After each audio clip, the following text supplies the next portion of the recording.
ভণ্ড পীরের ভণ্ডামি আর যায় না দেয়া করতে, নামদারে সব ভণ্ডদের কি এবার হবে রুখতে। ভণ্ড পীরের ভণ্ডামি আর যায় না দেয়া করতে, নামদারে সব ভণ্ডদের কি এবার হবে রুখতে। ভণ্ড পীরের ভণ্ডামি আর যায় না দেয়া করতে, নামদারে সব ভণ্ডদের কি এবার হবে রুখতে। আজ পীরের নামে মাজার করে করে ভণ্ডামি, নারী পুরুষ গাঁজা খেয়ে করে নোংরামি। পীরের নামে মাজার করে করে ভণ্ডামি, নারী পুরুষ গাঁজা খেয়ে করে নোংরামি। পুরুষের নামে যায় না দেয়া গান বাজনা করতে, সকল ভণ্ড পীরের মাজার এবার হবে বানতে। আজ ভণ্ড পীরের ভণ্ডামি আর যায় না দেয়া করতে, আজ ভণ্ড পীরের ভণ্ডামি আর যায় না দেয়া করতে। নামদারে সব ভণ্ড পীরকে এবার হবে রুখতে, নামদারে সব ভণ্ড পীরকে এবার হবে রুখতে। মুর্দের ঈমান নষ্ট করে ভণ্ড দেওয়ান বাগি, নিজেকে খোদা দাবি করে ভণ্ড দেওয়ান বাগি। মুর্দের ঈমান নষ্ট করে ভণ্ড রাজার বাগি, নিজেকে খোদা দাবি করে ভণ্ড দেওয়ান বাগি। আলহামদুলিল্লাহিল কারীম الذي خلق الإنسان الذي علمه البيان وعلمه القرآن ونشهد أن لا إله إلا الله وحده لا شريك له ونشهد أن سيدنا وحبيبنا ومولانا محمدا عبده ورسوله الذي أرسله بالحق بشيرا ونذيرا وداعيا إلى الله بإذنه وسراجا منيرا فقد قال الله تعالى في كلامه المجيد وفي فرقانه الحميد أعوذ بالله من الشيطان الرجيم بسم الله الرحمن الرحيم إن الله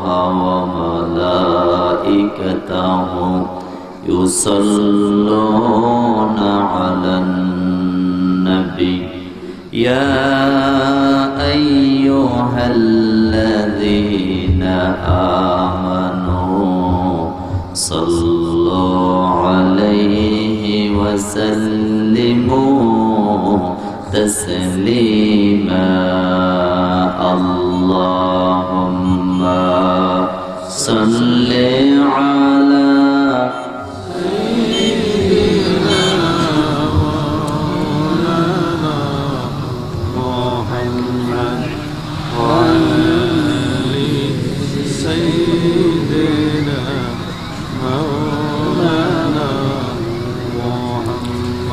সকলে পড়েন আল্লাহুম্মা সাল্লি আলা মুহাম্মাদ ওয়া আলা আলি মুহাম্মাদ কামা সাল্লাইতা আলা ইব্রাহিম ওয়া আলা আলি ইব্রাহিম ইন্নাকা হামিদুম মাজিদ আল্লাহুম্মা বারিক আলা মুহাম্মাদ وعلى آل محمد كما باركت على إبراهيم وعلى آل إبراهيم إنك حميد مجيد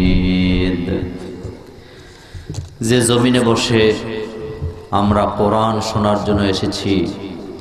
এই জমিন কার? আপনাদের কি সন্দেহ আছে? সন্দেহ থাকলে মানুষ আসতে বলে। এই যে জমিন যে আল্লাহর, এতে কোনো সন্দেহ আছে? একটু চিৎকার করে বলেন, জমিন কার? আকাশ কার? আমরা কার? প্রশংসা করার দরকার কার? সকলে পড়েন আলহামদুলিল্লাহ। রব্বানা লাকাল হামদ হামদান কাসীরান তাইয়িবান মুবারাকান ফীহি। প্রশংসা করলাম কার? লাভ হয়েছে কার? লাভ হয়েছে কার? আমাদের। লাভ আমাদের, ঠিক না ঠিক? প্রশংসা করলাম কার? লাভ হয়েছে কার? আমাদের। এটা আমাদের দেশের কিছু নেতা নেত্রীরা বুঝে না, ঠিক না ঠিক? আপনি যদি কোন নেতার প্রশংসা করেন তাহলে লাভ কার? কথা কয় না, নেতার, ঠিক না ঠিক? নেতার প্রশংসা করলে লাভ কার? আপনি যদি চেয়ারম্যানের প্রশংসা করেন লাভ কার? চেয়ারম্যানের, ওনার ভোট বাড়বে, কথা ঠিক না ঠিক? আপনি যদি সরকারের প্রশংসা করেন লাভ কার? কিন্তু একজনে আছেন যিনি আকাশ আর জমিনের মালিক। আপনি যখনই তার প্রশংসা করবেন আপনার আমল নামাটা নেক দিয়ে ভর্তি করে দিবেন কে? এই যে আমরা প্রশংসা করলাম, আমাদেরকে নেক দিয়েছেন কে? বুখারীর বর্ণনা এসেছে, বিশ্বনবী নামাজের ইমামতি করলেন, সাহাবায়ে কেরাম মুসল্লি। বিশ্বনবী নামাজের ভিতরে রুকুতে গেলেন, রুকুতে যা প্রশংসা করি আমরা কার? রুকুতে যে আমরা বলি সুবহান রাব্বিয়াল আযীম। রুকু থেকে দাঁড়াবার সময় বললেন সামিআল্লাহু লিমান হামিদা। সোজা হয়ে দাঁড়িয়ে বললেন রব্বানা লাকাল হামদ। একজন সাহাবা একটু বাড়িয়ে বললেন, তিনি বললেন হামদান কাসীরান তাইয়িবান মুবারাকান ফীহি। এগুলি কার প্রশংসা? বিশ্বনবী নামাজে সালাম ফিরিয়ে বললেন, নামাজের ভিতর অতিরিক্ত কথাগুলি কে বলেছো? দাঁড়াও, এগুলিতে আমি শিখাই নাই, কোথায় পেয়েছো? সাহাবা ভয় পেয়ে গেলেন। ভয় পেয়ে দাঁড়িয়ে বললেন, ইয়া রাসূলুল্লাহ, আমি ইচ্ছা করে বলি নাই, আমি আমার জীবনের চাইতে আমার আল্লাহকে অনেক বেশি ভালোবাসি। কাকে ভালোবাসি? আমি যখন এই নামাজে দাঁড়াই আমার আল্লাহর কথা ছাড়া আমার আর কারো কথা মনে থাকে না, সেজন্য আল্লাহর জন্য কথাগুলি একটু বাড়িয়ে বলেছি।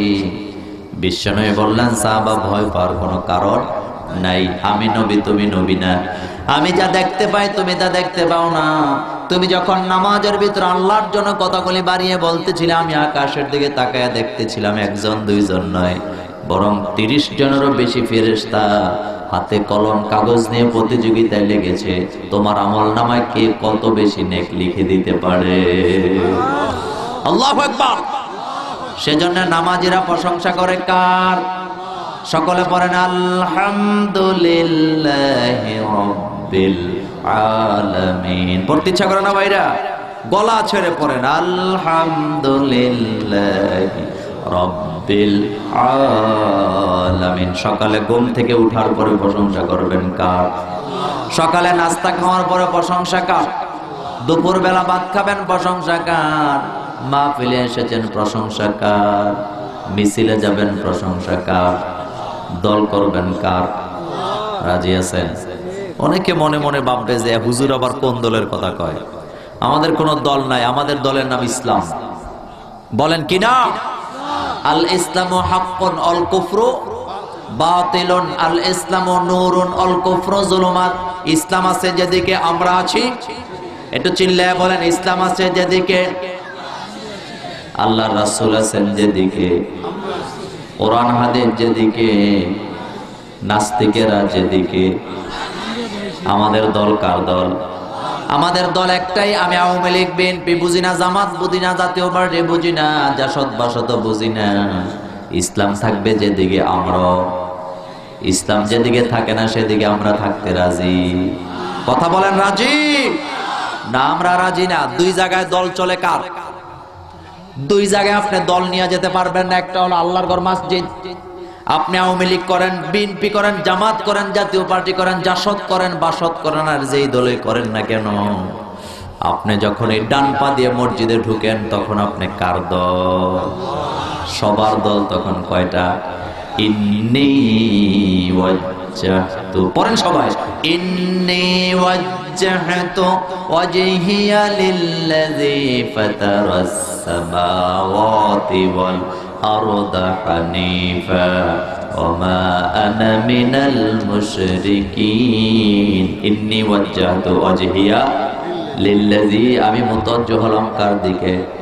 ওয়া মা আনা মিনাল মুশরিকিন, যারা আল্লাহর সাথে মুশরিকি করে তাদের সাথে আমাদের কোনো সম্পর্ক নাই। এইজন্য আল্লাহর দিকে আমরা রুজু আছি না নাই?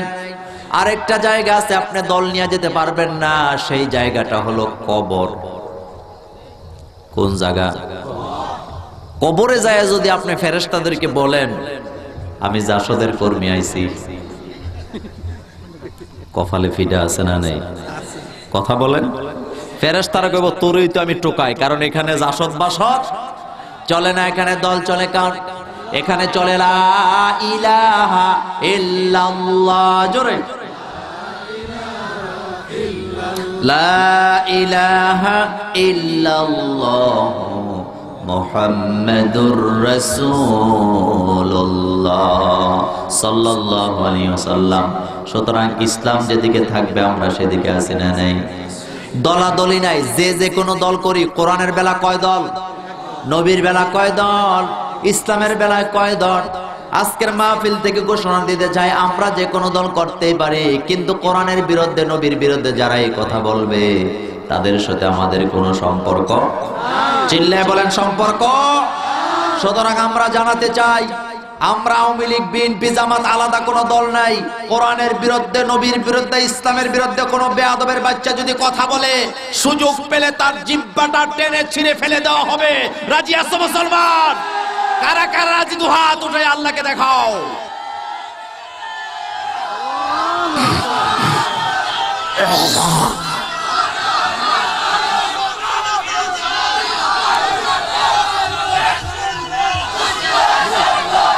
হাত নামান, হাত নামান। আল্লাহ কবুল করুক, আমরা বলি আমিন। আসলে আপনারা একটু ঠান্ডা ছিলেন তো একটু গরম করলাম আর কি। ঠান্ডা জায়গায় কোনো কিছু দিলে অসুবিধা আছে না নাই? কথা কয় না। আপনাদের এলাকার মহিলারা রুটি বানায় না আটা দিয়া? আটা খান তো আপনারা? আটা আগে খাইতো গরিবরা, এখন খায় বড় লোকেরা, ঠিক না বে ঠিক? তো গরিবদেরকে ভালোবাসেন কে? যতদিন গরিবরা আটা খাইছে আটার দাম ছিল কম, এখন কারা খায়? এখন আটার দাম কম না বেশি? বাড়ায় দিচ্ছেন কে? বিশ্বনবী হাদিসের বর্ণনায় বলছেন যারা দরিদ্র তাদেরকে 500 বছর আগে জান্নাত দেওয়া হবে। আল্লাহু আকবার বলো। কয়শো বছর? তো গরিবরা আটা খাইলে এটা গোপন রাখে, প্রকাশ করে না, কিন্তু বড় লোক আটা খাইয়া রাত্রে আটা খায়, দিনের বেলা খালি লাফালাফি করে। আছে না? আমি একবার কুমিল্লাতে পুলিশ লাইনের সামনে দেখলাম এক এলসিডির ইঞ্জিনিয়ার, উনি এরকম লাফাইতেছে। তো আমি বললাম স্যার রাত্রে বোধহয় আটা রুটি খাইছেন? কই হুজুর টের পাইলেন কেমনি? আমি কই লাফানি দেখেই বুঝছি। ঠিক না বে ঠিক? কথা বলেন। এই যে আটার রুটি বানায় আপনাদের মহিলারা, এই রুটিটা যেখানে ভাজে ওটাকে আপনারা কি বলেন? তাওয়া গরম হইলে রুটি দেয় না ঠান্ডা অবস্থা দেয়? কথা কয় না। ঠান্ডা অবস্থায় দিলে অসুবিধা আছে না নাই? এই কোরআনের আয়াত শুনলে মুমিনের ঈমান বাড়ে না কমে? হৃদয়ের ঈমান গরম করে ছাড়েন কে?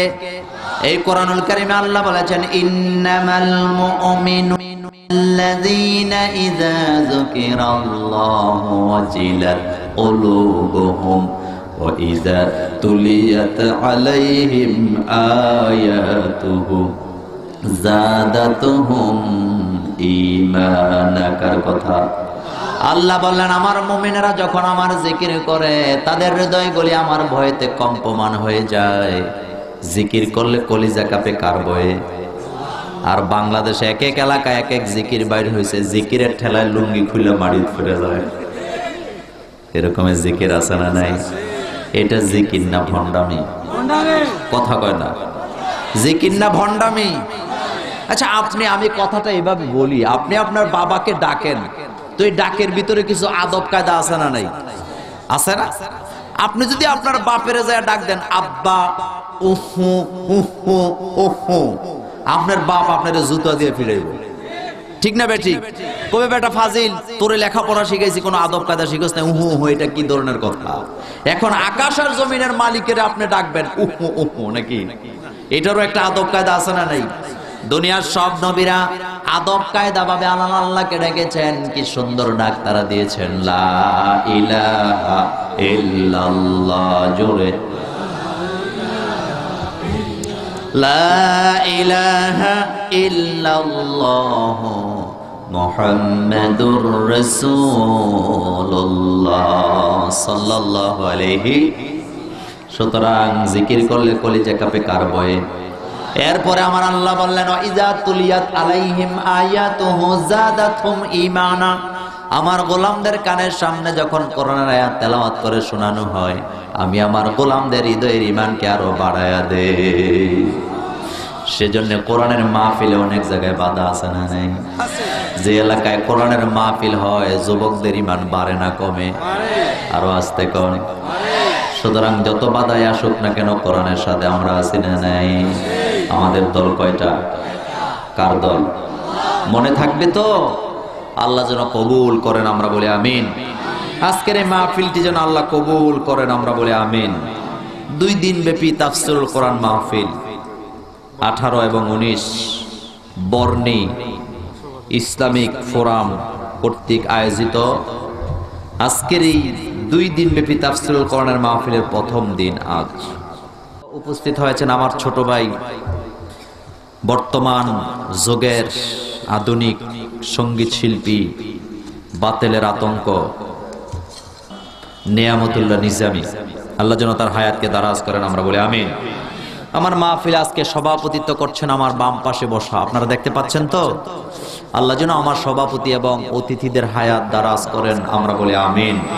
আরো জোরে বলি আমিন। এই মাহফিলটি কোরআনের মাহফিল, আমরা কোরআন শুনতে এসেছি। এই রকমের মাহফিল আয়োজন করতেন বিশ্বনবী মুহাম্মাদুর, তবে তখন এরকমের প্যান্ডেল ট্যান্ডেল ছিল না। আল্লাহর হাবিব মাক্কি জীবনে লুকায়ে লুকায়ে কোরআনের দাওয়াত দিতেন। মক্কা থেকে মদিনায় যাওয়ার পর তাও মাহফিলে বাধা, তিনি কোরআনের দাওয়াত দিতে পারেন না। এক পর্যায়ে অনেকগুলি যুদ্ধ বিদ্রোহের পর কোরআনের রাজ কায়েম করে দিলেন কে? যখনই কোরআনের রাজ কায়েম হয়ে গেল, এখন আর দাওয়াত দিতে কোনো বাধা, কথা বলেন, বাধা নাই। আমি কোরআনের ব্যাপারে কিছু কথা বলবো। কোরআনটা এমন একটি কিতাব, পৃথিবীতে কোরআন একমাত্র কিতাব যেই কিতাব যারা পড়ে তারাও বিরোধিতা করে, যারা পড়ে না তারাও বিরোধিতা করে। আপনার কি আমার সাথে একমত? আপনার কি আমার সাথে কষ্ট পাইছেন কথা শুনে? কথার ভিতরে সত্যতা আছে না নেই? এই দুনিয়াতে 99% মুসলমান কোরআন বিশ্বাস করে, কোরআন পড়ে, কোরআনের মর্যাদা মানে। এমন এমন মুসলমান আমাদের দেশে আছে, বাপ মরে গেলে কোরআন খতম দিয়া বাবাকে জান্নাতে পাঠাতে চায়, আছে না নাই? যেই মুসলমান বাপ মরে গেলে হাজার হাজার টাকা খরচ করে কোরআনের খতম দিয়া বাবার রুহানি মাগফিরাত কামনা করতে চায়, ওই লোকটাকে যদি আবার আপনি বলেন কোরআনের রাজ কায়েম করে দাও, ওই লোকটা কোরআনের আইনের বিরোধিতা তখন কম করে না বেশি করে? কম না বেশি? তাহলে বোঝা গেল উনি পরে বিরোধিতা করে, যারা পড়ে না তারা বিরোধিতা করুক, এতে কোনো আমাদের অসুবিধা। কিন্তু পড়ার পরে বিরোধিতা যদি করে, গুনাহ কম হবে না বেশি হবে? কথা বলেন। এমন এক কোরআন আল্লাহ আমাদের সামনে হাজির করে দিলেন। এই কোরআন শুরু থেকে শেষ পর্যন্ত একটা কথাও মানুষের বানানো কথা নয়, সবগুলি কথা কার? এই কোরআন আপনি যখনই শুনতে যাবেন, আপনার জীবনের সব গুনাহগুলি মাফ করে দিবেন কে? বাইহাকির বর্ণনা এসেছে, বিশ্বনবী ইবনে আব্বাসের বর্ণনা, আল্লাহর হাবিব বলেন, যেই মাঠে তোমরা কোরআনের কারিমের আলোচনা করো, যতক্ষণ আলোচনা চালাবা ততক্ষণ তোমাদের মাঠের চতুর্পাশে রহমতের ফেরেশতারা নাযিল হতে থাকে। আলহামদুলিল্লাহ পড়ে। যতক্ষণ আলোচনা চলবে রহমতের ফেরেশতা নাযিল হবে। আলোচনার পরে তোমরা সবাই তোমাদের বাড়িতে চলে যাবা, রহমতের ফেরেশতারা আকাশের দিকে চলে যাবে। এক পর্যায়ে আল্লাহ রাব্বুল আলামিন ফেরেশতাদেরকে জিজ্ঞেস করবেন, তোমরা গেছিলা কোথায়? ফেরেশতারা বলবে, আল্লাহ বর্ণিতে কতগুলি যুবক কোরআনের মাহফিলের আয়োজন করেছে, সেখানে গিয়েছিলাম। বুখারী তো হাদিসটা এসে লম্বা হাদিস, পুরাটা আমি বলবো না। আল্লাহ রাব্বুল আলামিন ফেরেশতাদেরকে জিজ্ঞেস করবেন আমার গোলাম আমার কাছে কি চায়? ফেরেশতারা বলবেন আল্লাহ আপনার গোলামের আপনার কাছে হিদায়াত চায়। আল্লাহ বলবেন যাও আমার গোলামদেরকে আমি হিদায়াত দান করে দিলাম। এবার আল্লাহ জিজ্ঞেস করবে ও ফেরেশতারা আমার গোলামের আমার কাছে আর কি চায়? ফেরেশতারা বলবেন আল্লাহ এই ব্যাপারে আপনি তো জানেন আমাদের জিজ্ঞেস করেন কেন? আল্লাহ বলবেন তোমাদের জবান থেকে শুনতে চাই। ফেরেশতারা বলবে আল্লাহ আপনার গোলামের আপনার কাছে জাহান্নাম থেকে মুক্ত চায়। ফেরেশতাদেরকে আল্লাহ বলবেন ও ফেরেশতারা আমার গোলামেরা কি আমার জাহান্নাম দেখেছে নাকি? ফেরেশতারা বলবেন না আল্লাহ আপনার গোলামের আপনার জাহান্নাম দেখে নাই। আল্লাহ বলবেন আমার যেই গোলাম জাহান্নাম না দেখার পরও আমার কাছে মুক্ত চায়, আমি আজকে যতগুলি গোলাম আমার মাহফিলে এসেছিল সব গোলামগুলিকে আমি জাহান্নাম থেকে মুক্ত করে দিলাম। কোরআনের মাহফিলে গেলে লাভ আছে না নেই? এরপরে আল্লাহ জিজ্ঞেস করেন ফেরেশতারা আমার গোলাম আমার কাছে আর কি চায়? ফেরেশতারা বলবে আল্লাহ সবচেয়ে দামি জিনিসটাই চায়। দামি জিনিস জান্নাত। জোরে বলেন কি? চিল্লায়ে বলেন কি? আল্লাহ জিজ্ঞেস করবেন ফেরেশতারা আমার গোলামেরা কি আমার জান্নাত কোনোদিন নিজের চোখে দেখেছে নাকি? ফেরেশতারা বলবে না আল্লাহ আপনার জান্নাত তারা দেখে নাই, তবে কোরআন কিতাব থেকে শুনেছে, মৌলভী সাহেবদের মুখ থেকে শুনেছেন। আল্লাহ ডেকে বলবে ফেরেশতারা আমার যেই গোলামেরা জান্নাত না দেখেও আমার কাছে জান্নাত কামনা করলো, আমি কথা দিলাম আজকের মাহফিলে যতগুলি গোলাম এসেছিল সমস্ত গোলামদের জন্য আমার জান্নাত ওয়াকফ করে দিয়েছি। কি করে দিয়েছি? ওয়াকফ। ওয়াকফ বুঝেন তো আপনারা? দুনিয়ার মালিকানা সম্পত্তি বাজেয়াপ্ত হয়, কিন্তু ওয়াকফকৃত সম্পত্তি বাজেয়াপ্ত হবে নাকি? কথা বুঝেন না আপনারা? ওয়াকফকে আপনারা কি বলেন? এই যে মসজিদ মাদ্রাসায় সম্পত্তি ওয়াকফ করে দেন না, এটাকে আপনারা কি বলেন? অফ। অফ করলে ওইটা আর সরকারের বাপের ক্ষমতা নিতে পারে, ঠিক না বেটি? এখন যে গোলামারা কোরআনের মাহফিলে যায় ওই গোলামদের জন্য জান্নাত ওয়াকফ করে দেয় কে? সুবহানাল্লাহ পড়ো। কোরআনের কাছে গেলে লাভ আছে না নাই? বিশ্বনবী কি সুন্দর কথা বললেন, কোরআন যারা বুঝে পড়ে তাদেরও লাভ আছে, যারা না বুঝে পড়ে তাদেরও লাভ আছে না নাই? যারা একটানে তেলাওয়াত করতে পারে তাদেরও মর্যাদা, যারা ধাক্কায় ধাক্কায় কোরআন পড়ে তাদেরও মর্যাদা আছে না নাই? হাদিস নোট করেন, বুখারীর বর্ণনা, হযরত আয়েশা সিদ্দিকার বর্ণনা এসেছে। হযরত আয়েশাকে বর্ণনায় বিশ্বনবী বললেন আল মাহিরু বিল কোরআন মা'আস সাফারাতিল কিরামিল বারারা ওয়াল্লাযী ইয়াকরাউল কোরআন ওয়া ইয়াতাতাউন শব্দ আল্লাহর হাবিব ব্যবহার করলেন। তিনি বললেন যেই গোলাম কোরআনের মাহফিল মাহের কোরআন বুঝে পড়ে, কোরআন শুদ্ধ করে তেলাওয়াত করে, নিজে পড়তে পারে, মানুষকে বুঝাতে পারে, ওই লোকটার মর্যাদা হলো আকাশের সম্মানিত ফেরেশতাদের মতো। আরো আস্তে কোন সুবহানাল্লাহ। কোরআন যারা শুদ্ধ করে তেলাওয়াত করতে পারে, কোরআন যারা মানুষকে বুঝাতে পারে, অর্থ বুঝে, তাদের মর্যাদা হলো আকাশের সবচেয়ে নামি দামি ফেরেশতাদের মতো। সুবহানাল্লাহ। হযরত আয়েশা বলেন আমরা তাকিয়ে থাকলাম। এ পর্যায়ে বিশ্বনবী বললেন আয়েশা শুনে নাও, আমার উম্মতের ভিতরে একদল উম্মত থাকবে যারা টেনে টেনে কোরআন পড়তে পারে না, শুদ্ধ করেও পড়তে পারে না। এরকমের লোক আপনাদের এলাকায় আছে না নাই? আজ থেকে 30 বছর, 20 বছর, 40 বছর আগে আপনারা যারা কোরআন শিখেছেন তারা পড়েছেন আলিফ বে তে সে, ঠিক না বেটি? কথা মনে আছে না? আমরা মুরব্বীরা বলেন ঠিক কি না? আলিফ বে তে সে। ওনারা বালিশের উপরে নিয়ে কোরআন পড়তেন, টেনে টেনে রিডিং পড়তে পারতেন না বলে এক শব্দ 2 বার উচ্চারণ করতেন, ঠিক না বেটি? এক শব্দ 2 বার উচ্চারণ করাকে আরবিতে বলা হয় তাতাউন। আল্লাহর হাবিব বললেন যে সমস্ত গোলামেরা কোরআন বুঝে না, কোরআনের অর্থ মানুষকে বুঝাতে পারে না, এরপরেও ধাক্কায়া ধাক্কায়া কোরআন তেলাওয়াত করে, আল্লাহ খুশি হয়ে ওই গোলামকে আগের ব্যক্তির চেয়ে দ্বিগুণ সওয়াব দান করে দেব। আল্লাহু আকবার। আসেন, সেই কোরআন শুনতে কি রাজি আছেন? শুধু শুনবেন না, কোরআন মানবেন। কোরআনের দলে আমরা আছি না নাই? একটু আস্তে বললেন বোধহয়। কোরআনের দলে আমরা আছি না নাই? আমাদের আলাদা কিছুই নাই।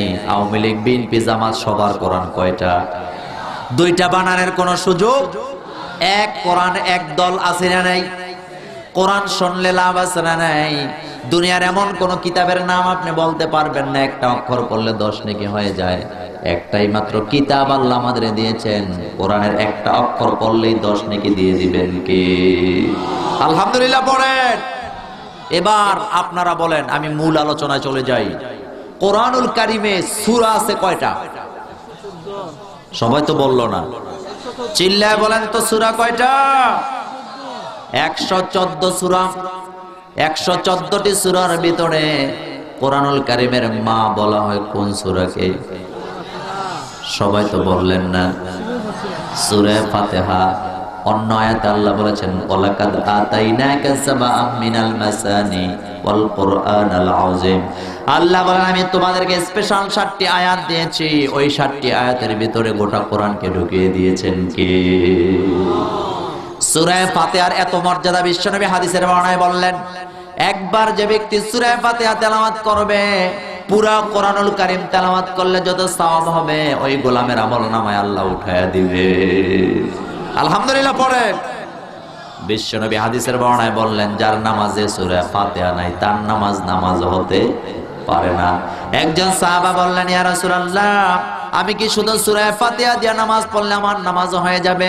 বিশ্বনবী বললেন, হ্যাঁ, তুমি যদি তোমার নামাজে শুধু সূরা ফাতিহা তেলাওয়াত করতে পারো তোমার নামাজ কমপ্লিট হয়ে যাবে। আপনারা পেটে ব্যথা, বিভিন্ন রোগ শোকের জন্য, মুখ দোষের জন্য বিভিন্ন হুজুরদের কাছে পানি পড়ার জন্য যান কি যান না? কথা কয় না, যান কি না?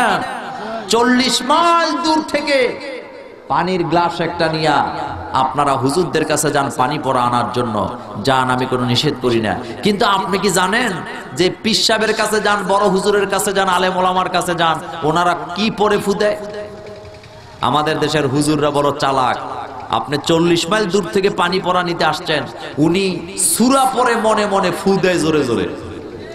ঠিক না বে ঠিক? দেখবেন সূরা পড়তেছে মনে মনে আর ফু দেয়, আছে না নাই? তার কারণ কি জানেন? তার কারণ হলো 40 মাইল দূর থেকে আপনি 50 টাকা ভাড়া দিয়া পানি পড়ার জন্য আসছেন, উনি যেটা পড়া ফু দিছে আসলে সেটা আপনিও পারেন। এই জন্য এটা আপনারা শোনায় না। ঠিক না বেঠি?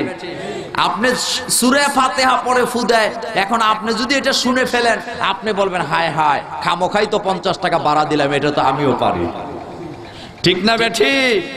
এই কোরআনুল কারীমে আল্লাহ বলেছেন, অনুনাজ্জিলু মিনাল কুরআনি মা হুয়া শিফা ওয়া রাহমাতুল লিল মুমিনিন ওয়া লা ইয়াজিদুয যালিমিনা ইল্লা খাসারা। কার কথা?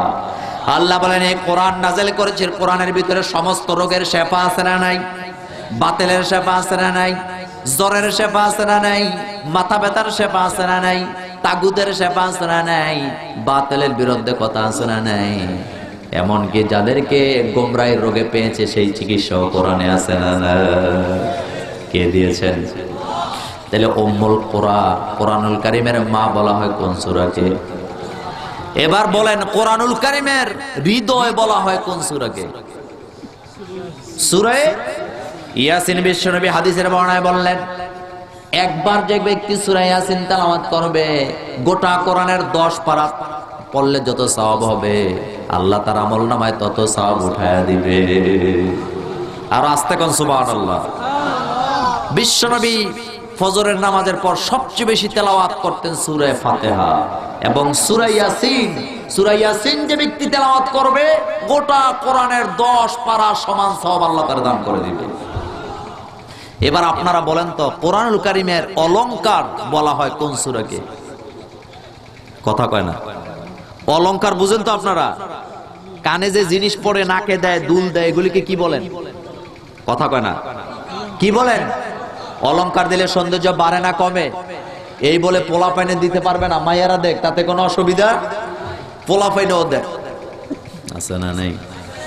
পোলা পাইন ওই যে স্বর্ণের চেইন পরে, তারপরে নাকে দুল পরে, আপনাদের এলাকায় বোধহয় নাই। আবার হাতে বালাও পরে। আল্লাহ বানাইছে বেটা, হয় হ্যাঁ হতে চায় বেটি। ঠিক না বেঠি? তো বেটা যদি বেডি সাজে, ওইটারে তো বেটা আর বেডি হয় না, এটারে হিজদার মতো লাগে। ঠিক কিনা? পুরুষের পুরুষত্ব আছে না নাই? পুরুষরা হলো লিডার, এটা কার কথা? আর রিজালু কাওয়ামুনা আলা নিসা, পুরুষরা হলো লিডার, আল্লাহ বানাইছে লিডার, আর হেতে হয়ে যায় হিজলা। তো এই যে অলংকার, কোরআনুল কারীমের অলংকার বলা হয় কোন সূরাকে? সূরা আর রহমান। চিল্লায় বলেন কোন সূরা? একটা আয়াত বারবার আসছে কি আসে নাই? পড়েন, ফাবি আইয়ি আলা রাব্বিকুমা তুকাজ্জিবান। পড়তে ইচ্ছা করে না ভাইরা? পড়েন, ফাবি আইয়ি আলা রাব্বিকুমা তুকাজ্জিবান। আলহামদুলিল্লাহ পড়েন। আমি আজকে কথা বলবো কোরআনুল কারীমের অলংকার যেই সূরাকে বলা হয় সূরা আর রহমান। কোন সূরা? সূরাতুল আর রহমান। এই সূরাটি থেকে আমি কথা বলবো। এটি হলো কোরআনুল কারীমের 55 নাম্বার সূরা। কয় নাম্বার? 55। 55 নাম্বার সূরা। এই সূরাটিতে আল্লাহ পাকের নিয়ামতের কথা আছে না নাই? দুনিয়ার নিয়ামতের কথা আছে না নাই? আখিরাতের নিয়ামতের কথা আছে না নাই? আমি আলোচনা যেহেতু আমাকে শেষ করতে হবে সময় মতো, সেজন্য আমি কথা বেশি বাড়াবো না। আসেন একটু তেলাওয়াত করি। আজকের আলোচনার পর আমি যেই কয়টা আয়াত আলোচনা করব, আল্লাহ যেন সকলকে এই আয়াতগুলি মুখস্থ করায় দেন, আমরা বলে আমিন। বিশ্বনবী কোরআন মুখস্থ করতেন, জিবরাইল আমিন মাত্র একবার তেলাওয়াত করে শোনাতেন, সঙ্গে সঙ্গে বিশ্বনবীর কলিজায় কোরআন জমায়ে দিতেন কে? বুখারীতে আসছে হযরত আয়েশার বর্ণনা, আল্লাহর হাবিব কোরআন মুখস্থ করতে যায় জিহ্বাকে উঠাচ্ছেন, নামাচ্ছেন, তাড়াহুড়া করছেন। আল্লাহ রাব্বুল আলামিন জানায় দিলেন, লা তুহাররিক বিহি লিসানাকা লিতাজালা বি ইন্না আলাইনা জামআহু ওয়া কুরআনা ফাইযা কারানা ফাত্তাবি কুরআনা। আল্লাহ বলেন, হাবিব আপনি কোরআন মুখস্থ করতে যায় জিহ্বাকে এত বেশি নাড়াচাড়া করার কোনো দরকার নাই। আমার জিবরাইল আপনার সাথে একবার শুধু তেলাওয়াত করে আপনারে শোনায় দিবে। আপনি আমার জিবরাইলের সাথে একবার তেলাওয়াত করবেন, আপনার গোটা আপনার সিনার ভিতরে পুরো কোরআনটা জমিয়ে দেওয়ার দায়িত্ব আমি আল্লাহ। আল্লাহু আকবার। এই কোরআন আমাদের হৃদয়ে আছে না নাই? পৃথিবীর এমন কোন ধর্মীয় অনুসারী লোক নাই যারা নিজেদের ধর্মীয় গ্রন্থ মুখস্থ করেন, কিন্তু সারা পৃথিবীতে কাগজের লক্ষ লক্ষ কোটি কোটি কোরআন আছে না নাই? আপনি যদি সমস্ত পৃথিবীর কাগজের কোরআনগুলি আগুন দিয়ে জ্বালাইয়া দেন, কোনো অসুবিধা নাই। মানুষের হৃদয়ে হৃদয়ে কোরআন আছে না নাই? সুবহানাল্লাহ পড়ো। সমস্ত কোরআন তোমরা জ্বালিয়ে দাও, ভারতবর্ষের সব কোরআন জ্বালিয়ে দাও, কিন্তু মানুষের অন্তরে আল্লাহ কোরআন ঢুকিয়ে রেখেছেন, এটাকে শেষ করা যাবে না। ঠিক না বেঠিক? কার কথা? আসেন এই আয়াতগুলি যেন মুখস্থ হয়ে যায়, আমরা আগে তেলাওয়াত করি। আউযু বিল্লাহি মিনাশ শাইতানির রাজীম, বিসমিল্লাহির রাহমানির রহিম। আর রহমান আল্লামাল কুরআন খালাকাল ইনসান আল্লামাহুল বায়ান। পড়তে ইচ্ছা করে না? পড়েন, আর রহমান মুখস্থ করেন। আর রহমান আল্লামাল কুরআন খালাকাল ইনসান আল্লামাহুল বায়ান। বিশ্বনবী হাদিসের বর্ণনায় বললেন, সূরা ফাতিহা নামাজে পড়ার পরে এতটুকুন যারা পড়বে তাদের কেরাত সম্পূর্ণ হবে কি হবে না? আরো জোরে কোন। কয়টা আয়াত তেলাওয়াত করলাম? আবারও পড়েন, আর রহমান। সবাই পড়েন, আর রহমান আল্লামাল কুরআন খালাকাল ইনসান আল্লামাহুল বায়ান। কয়টা আয়াত? প্রথম কথাটাই বললাম, আর রহমান, সবচেয়ে বড় দয়ালু কে? আপনারা বলেন, আমি যদি কোনো কথাই বললাম না, ভূমিকা নাই, কোনো কিছুই নাই, এমনি আপনাদের সামনে বললাম আর রহমান, এই শব্দটা উচ্চারণ করার সাথে সাথে আপনাদের কার কথা মনে হবে? খালেদা জিয়ার কথা কয় না? শেখ হাসিনার, খাজা বাবার, কার? চিল্লায় বলেন কার? সুবহানাল্লাহ পড়ো। আমি যদি শুধু বলি আর রহমান, সাথে সাথে আপনাদের কার কথা মনে হবে? কারণটা কি শুনে নেন। কারণ হলো, রহমান বললে দুনিয়ার কোন নেতা নেত্রীকে বুঝায় না, কোন পীরকে বুঝায় না, কোন খাজাকে বুঝায় না, রহমান বললে আমরা কাকে বুঝি? সবচেয়ে বড় দয়ালুকে, তিনি তো বললেন আর রহমান, সবচেয়ে বড় দয়ালুকে। আমরা জানতে চাইলাম আল্লাহ আর রহমান বললেই আপনার নাম আসে, আর কারো নাম আসে না, তার কারণটা কি? আল্লাহ জানাই দিলেন তার কারণ হলো যারা আমাকে ডাকে তাদেরও আমি খাওয়াই, যারা আমারে ডাকে না তাদেরও খাওয়াই কে? যারা আল্লাহর জিকির করে তাদের খাওয়ান কে? যারা আল্লাহকে মানে না, আল্লাহর দল করে না, আল্লাহর বিরোধিতা করে তাদের বোধহয় আল্লাহ খাওয়াইটা হয় না। খাওয়াই কিনা বলেন? কথাটা আমি এভাবে বলি, অক্সিজেন সাপ্লাই দেয় কে? কোন সরকার? কথা কয় না। কোন সরকার? আল্লাহ। আমি মাঝে মধ্যে বলি পৃথিবীর কোন সরকারকে যদি আল্লাহ অক্সিজেন দেওয়ার দায়িত্ব, সাপ্লাই দেওয়ার দায়িত্ব দিতেন, বিরোধী দলের নেতা কর্মী একটারও বাঁচতে দিত না। ঠিক না বে ঠিক? অক্সিজেন বন্ধ করতো কি করতো না? করতো না? করতো। লোকেরা ওই যে মিডিয়ার সাংবাদিকেরা যায়া মন্ত্রীদের সামনে বলতো, স্যার বর্ণি এলাকার জামাত শিবির বিএনপির লোক একটাও অক্সিজেন নিতে পারতেছে না, অক্সিজেনের অভাবে মারা যাচ্ছে। তো আমাদের দেশের নেতা নেত্রীরা সত্য কথা কয় না মিথ্যা কথা কয়? আমি দল করতেছি না, আমি বুঝাইতেছি কথাটা, সত্য কয় না মিথ্যা কয়? তো ওনারা দাঁত বেটকায় বলতো অক্সিজেন সাপ্লাই ঠিকই সরকার দিছে, ওনাদের নাকে সমান দিতে পারে না। ঠিক না বে ঠিক? কিন্তু আপনারা বলেন যারা আল্লাহকে ডাকেন তাদেরকে রিজিক দেন কে? যারা ডাকে না তাদেরকে রিজিক দেন কে? তাহলে আপনারাই বলেন সবচেয়ে বড় দয়ালু কে? সেজন্য আমার আল্লাহ বলছেন আর রহমান। পড়েন সবাই, আর রহমান আল্লামাল কুরআন খলাকাল ইনসান আল্লামাহুল বায়ান। তবে মুমিনের বেলা আল্লাহ সবচেয়ে বড় দয়ালু। আল্লাহ যদি আমার পায়ে কাঁটা ঢুকায় দেন তারপরও আমার আল্লাহ দয়ালু। ঠিক না বে ঠিক? কথা বলেন ঠিক কি না? আল্লাহ যদি আমার গলায় ফাঁসির মঞ্চ সাজায় দেয় তাও আল্লাহ আমার জন্য কি? কথা কন। বুখারীর বর্ণনা হাদিস নোট করেন, একজন সাহাবার পায়ে কাঁটা ঢুকলো, কাঁটা ঢোকার পরে বিষাক্ত কাঁটা, পা ব্যথা করছে, পা থেকে জর্জর করে রক্ত পড়ছে। সাহাবা দৌড়ে বিশ্বনবীর দরবারে যায় বললেন, ইয়া রাসূলুল্লাহ আমার পায়ে একটা কাঁটা ঢুকেছে, ওই কাঁটার গাই খাওয়ার পরে পাটা ব্যথা করছে, পা থেকে রক্ত ঝরছে। বিশ্বনবী বলেন নৈরাশ হওয়ার কারণ নাই, মুমিনের জন্য পায়ে কাঁটা ঢোকাটাও আল্লাহর রহমত। সাহাবা বললেন হুজুর পায়ে কাঁটা ঢুকেছে, বিষাক্ত কাঁটা, পা ব্যথা করছে, রক্ত ঝরছে, এটা আল্লাহর রহমত হয় কিভাবে? বিশ্বনবী কি সুন্দর জবাবটা দিলেন। আল্লাহর হাবিব বললেন, সাহাবা তুমি জানো না, কোন মুমিনের পায়ে যখন কাঁটা ঢুকে যায়, ওই কাঁটার ছিদ্র দিয়ে যখন রক্ত বেরিয়ে আসে, রক্ত বের হওয়ার কারণে লোকটা যদি হয় মুমিন, হাসরের ময়দানে ওই রক্তের ফোঁটাটাকে আল্লাহ শহীদি মর্যাদা দান করে দিবে। আল্লাহু আকবার। মুমিনের জন্য সবটাই রহমত। ঠিক না বেঠিক? কিন্তু কাফেরের জন্য রহমত টহমত কিছুই। আমরা জানতে গেলাম আল্লাহ আপনি তো দয়ালু, যারা ডাকে তাদেরকে খাওয়াবেন স্বাভাবিক ব্যাপার, কিন্তু যারা ডাকে না তাদেরকে আপনি দুনিয়াতে খাওয়ান কেন? আল্লাহ সূরা বাকারায় বললেন, এই পৃথিবীর দাম যদি আমার কাছে একটা মাছির পাকা সমান হতো, কোন নাস্তিক মুরতাদ কাফেরের বাচ্চাকে আমি এক গ্লাস পানিও খেতে দিতাম না।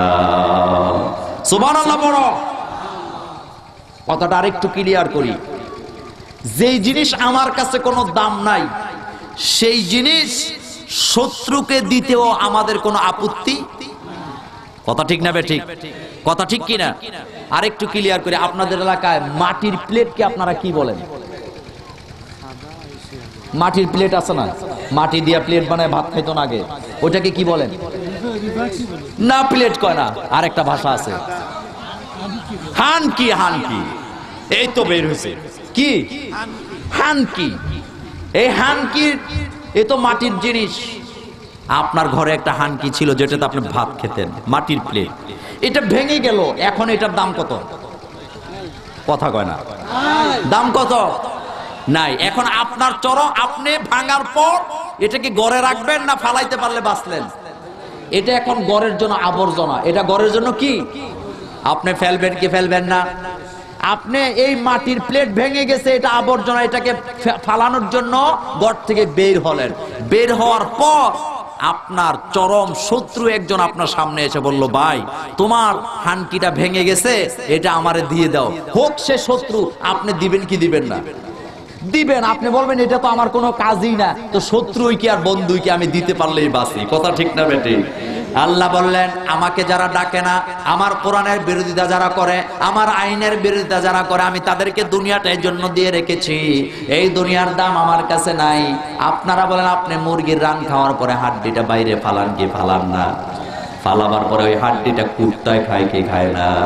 খায় কিনা বলেন? আল্লাহ বলেন, এই দুনিয়ার দাম আমার কাছে নাই। কুত্তাকে যেমন তোমরা হাড্ডি খাওয়াও, নাস্তিক মুস্তাদকে আমি এই দুনিয়া খাওয়ার জন্য ছেড়ে দিয়েছি।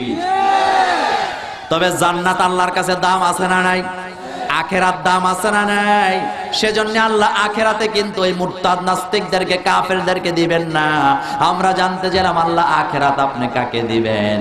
আল্লাহ বলেন, আমার মুমিন বান্দাদের জন্যই আমি আখেরাত রেখে দিয়েছি। সুবহানাল্লাহ পড়েন। আমরা জানতে চাইলাম আল্লাহ মুমিনদেরকে আপনি কি দিবেন আখিরাতে? আল্লাহ বলছেন, ইন্নাল্লাযীনা আমানু, পড়ো, ইন্নাল্লাযীনা আমানু ওয়া আমিলুস সালিহাত লাহুম জান্নাতুন তাজরি মিন তাহতিহাল আনহার। আল্লাহ বলেন, যারা ঈমান আনবে, আমলে সালেহ করবে, আমি তাদের আমার জান্নাত দেব। আর আসতে বলেন সুবহানাল্লাহ। কি দিবেন? তাহলে আপনারাই বলেন, সবচেয়ে বড় দয়ালু কে? বিরোধী দলকেও দেয়, নিজের দলেরও। তবে আখেরাতে যাওয়ার পরে আর বিরোধী দলকে দেওয়া হবে না। কার কথা? তাহলে সবচেয়ে বড় দয়ালু কে? আল্লাহ যেভাবে চান সেভাবে থাকতে রাজি আছেন না নাই?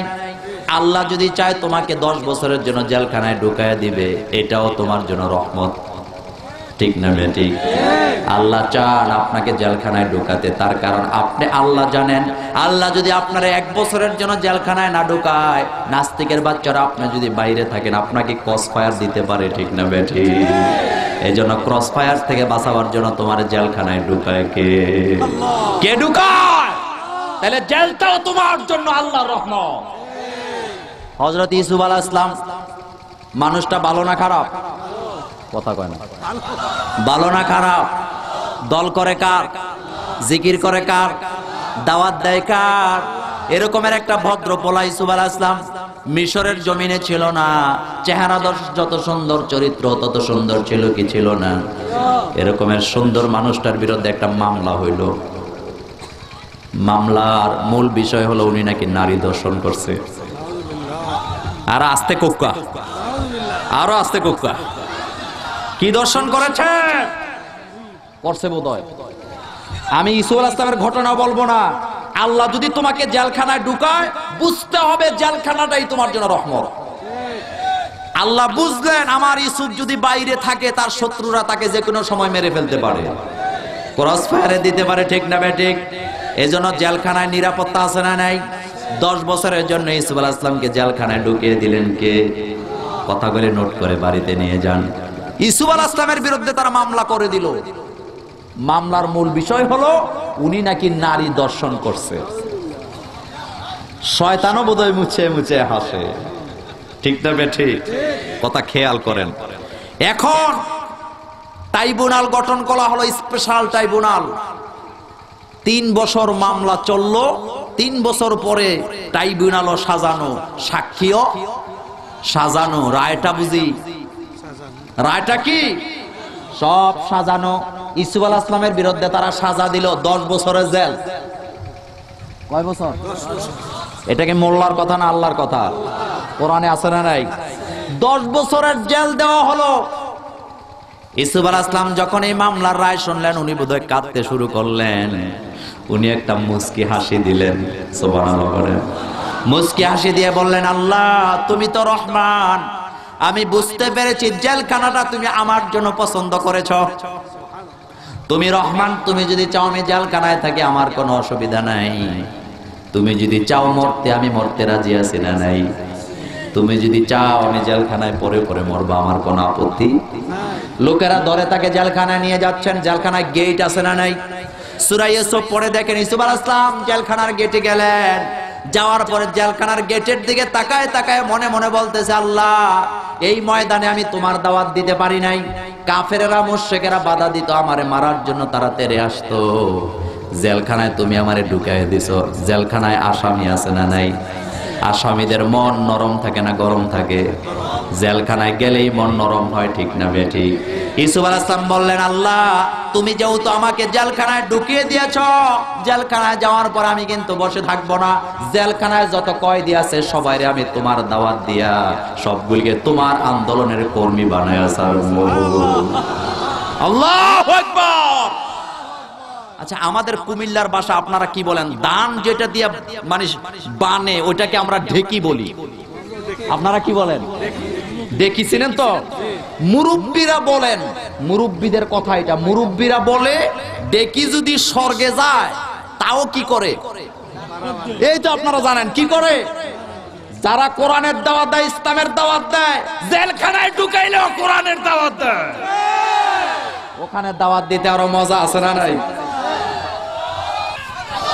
আমার ভাইরা কথা শোনেন, ইউসুফ আলাইহিস সালাম জেলের গেটের দিকে তাকায় মনে মনে কয়, আল্লাহ এখানে তো 144 দ্বারা হয়, কিন্তু জেলখানার ভিতরে কথা কয় না 144 দ্বারা নাই, সুতরাং আমি ঢুকবো, জেলখানায় যত কয়েদি আছে সবগুলিকে আমি ইসলামী আন্দোলনের কর্মী বানায়া ছাড়বো। এবার ভিতরে যাই ইউসুফ আলাইহিস সালাম দাওয়াত দেয় কার? তিনি বললেন, আল্লাহ আমি বুঝতে পেরেছি। আল্লাহ বললেন, আমার ইউসুফের এই কথাটা আমার পছন্দ হয়েছে, পছন্দ হওয়ার সাথে সাথে আমি কবুল করলাম। ইউসুফকে আমি সান্ত্বনা দিলাম। ইউসুফ 10 বছরের জেল খাটার পরে হাজার হাজার কর্মী এখান থেকে বেরিয়ে যাবে কি যাবে না? যাওয়ার পরে তোমাকে 10 বছরের পর বের করব। নেতার মায়ের আগে না পরে? কথা কয় না। উস্তাদের মায়ের কখন? উস্তাদের মায়ের কখন? ইউসুফ আলাইহিস সালাম ওখানে বসে বসে কর্মী বানায়, তো কর্মী তো কয়দিন পর পর সারা পায় তারা ময়দানে যায়, ঠিক না বেটি? পেতে পেতে 10 বছর পর আল্লাহ বলেন, তোমাকে নেতা বানায়া জেলখানা থেকে বের করে আমি আল্লাহ তোমাকে মিশরের প্রেসিডেন্ট বানায়া ছাড়বো। কারো আদা? ইউসুফ আলাইহিস সালাম জেলখানায় ঢুকলেন, ঢোকার পরে দাওয়াত দেওয়া শুরু করলেন, লা ইলাহা ইল্লাল্লাহ, জোরে লা ইলাহা ইল্লাল্লাহ মুহাম্মাদুর রাসূলুল্লাহ সাল্লাল্লাহু আলাইহি। আমি পুরো ঘটনাটা বলবো না, লম্বা হয়ে যাবে, খেয়াল করেন। ইউসুফ আলাইহিস সালাম জেলখানায় ঢুকে দাওয়াত দেয় কার? ওখানে কিন্তু আর বাধা টাদা, জেলখানায় আলাদা আলাদা ওয়ার্ড আছে না নাই? গাঞ্জাখুরেরা একদিকে, নামাজিরা, ঠিক না বে ঠিক? নামাজি সব জায়গায় সম্মান আছে না নাই? নামাজি টুপিওয়ালা দাড়িওয়ালাদের দুনিয়াতেও সম্মান, আখেরাতেও। এবার ইউসুফ আলাইহিস সালাম খালি দাওয়াত দেয়, পাশে 2 জন লোক আগে তাদের দাওয়াত দিলেন, কর্মী বানালেন নিজের। কর্মী বানানোর পরে কালের পরিবর্তন, 10 বছর শেষ হওয়ার আগেই আল্লাহ রাব্বুল আলামিন ওই 2 কর্মীকে রাতের বেলা স্বপ্নে দেখালেন। স্বপ্ন দেখার পরে তারা নেতা সাইয়েদনা ইউসুফ আলাইহিস সালামের কাছে যায়, বলেন, আপনাকে তুই আমরা নেতা মানি, সুখ দুঃখ তো আপনার কাছেই বলি। আজকে রাতে আমরা 2 বন্ধু 2টা স্বপ্নে দেখেছি, আপনি একটু তাবির করে দেন। ইউসুফ আলাইহিস সালাম তাবির করতে জানে কি জানে না? ইউসুফ আলাইহিস সালাম বলেন, তোরা হলো আমরা আমার কর্মী, তোমাদের স্বপ্নের তাবির তো আমাকেই করা লাগবে। তো ইউসুফ আলাইহিস সালাম স্বপ্নের তাবির করে দিলেন। আচ্ছা আপনারা বলেন, জেলখানায় যত লোক ঢুকবে সবাই বোধহয় নিরাপদে বাইরে হবে, কিছু লোকের ফাঁসি হবে কি হবে না? কথা কয় না কার? কিছু লোকের ফাঁসি হবে কি হবে না? কেউ কারো ফাঁসি হবে, আর কেউ বেকসুর খালাস পাবে। 2 জন যায় বললেন, হুজুর সাইয়েদনা ইউসুফ আলাইহিস সালাম বললেন, আমরা স্বপ্নে দেখলাম এই স্বপ্ন। ইউসুফ আলাইহিস সালাম একজনকে বললেন, তোমার স্বপ্নের তাবির হলো তুমি কিন্তু এখান থেকে বের হওয়ার কোনো সুযোগ আর নাই, তোমার ফাঁসি হয়ে যাবে। কি হবে? এই কথা শোনার পরে লোক করে কাঁদতে শুরু করলেন। ইউসুফ আলাইহিস সালাম বললেন, কেঁদো না, তোমার যদি ফাঁসি হয়, ফাঁসি হওয়ার পরে তুমি ডাইরেক্ট আল্লাহর জান্নাতে চলে যাবা। আরো আস্তে কও সুবহানাল্লাহ। ওই দ্বিতীয় লোকটাকে বললেন, তুমি এখান থেকে বেরিয়ে যাবা, বেকসুর খালাস পাওয়ার পরে কুদরত তোমাকে এই দেশের সরকার প্রধানের বডিগার্ড বানায়া দিবে। কি গার্ড? বডিগার্ড। কিছুদিন যাওয়ার পর, এটা কি মোল্লার কথা না আল্লাহর কথা? কোরআনে আছে না নাই? কিছুদিন যাওয়ার পর একজনের ফাঁসি হয়ে গেল। ফাঁসি হলেই শহীদ। কার কথা? চিল্লায় বলো। ইউসুফ আলাইহিস সালাম আগেই বলে দিলেন, শাহাদাতের নাজরানার চাইতে দামি মৃত্যু দুনিয়াতে আর আপনি সাধারণভাবে যদি ইন্তেকাল করেন আপনার রুটা হয় ইল্লিনে না হয় সিজ্জিনে, কিন্তু কিতাবুল মাগাজি বুখারীতে বিষ্ণু বলেছেন কেউ যদি শাহাদাত বরণ করে সাথে সাথে আল্লাহ তারে জান্নাতে ঢুকায় দেয়। উহুদ আর বদরের পরের দিন বিশ্বনবী সাহাবাদেরকে নিয়ে বসে আছেন। সাহাবায়ে কেরাম জিজ্ঞেস করলেন, ইয়া রাসূলুল্লাহ, গতদিন যারা জিহাদের ময়দানে শাহাদাত বরণ করেছে তারা এখন কোথায়? বিশ্বনবী বললেন, তাদের চিন্তা তোমরা করা লাগবে না, তারা এখন আল্লাহর জান্নাতে উড়ে উড়ে আল্লাহর জান্নাতের বাগানের ফল খাচ্ছে। আপনি যদি সাধারণভাবে মারা যান আপনি জান্নাতে কিন্তু যেতে পারবেন না, আপনি জান্নাতে যেতে হবে হাসরের বিচারের পরে, ঠিক না বেঠিক? কিন্তু যে লোকটা শহীদ হবে সাথে সাথে জান্নাত আছে না নাই? এটা কার ওয়াদা? লোকটা ফাঁসি হয়ে গেলেন, তিনি চলে গেলেন, দ্বিতীয় লোকটা সরকার প্রধানের বডিগার্ড হয়ে গেলেন। 10 বছরের কাছাকাছি যখন হলো, এবার ইউসুফ আলাইহিস সালামের জেলখানা থেকে বের করার দরকার আছে না নাই? বের করবেন কে? হঠাৎ সরকার প্রধান একটা স্বপ্ন দেখলেন, খেয়াল করেন, স্বপ্ন দেখার পর তার ঘুম ভাঙছে। স্বপ্নটা ছিল, উনি স্বপ্ন দেখলেন রাতের বেলা 7টা শুকনা গাবি 7টা মোটা তাজা গাবিকে গিলে ফেলেছে। 7টা চিটা ধানের ছড়া, আপনারা কি বলেন? সোসা সোসা ধানের ছড়া 7টা চাউলওয়ালা ধানের ছড়াকে গিলে খেয়ে ফেলেছে।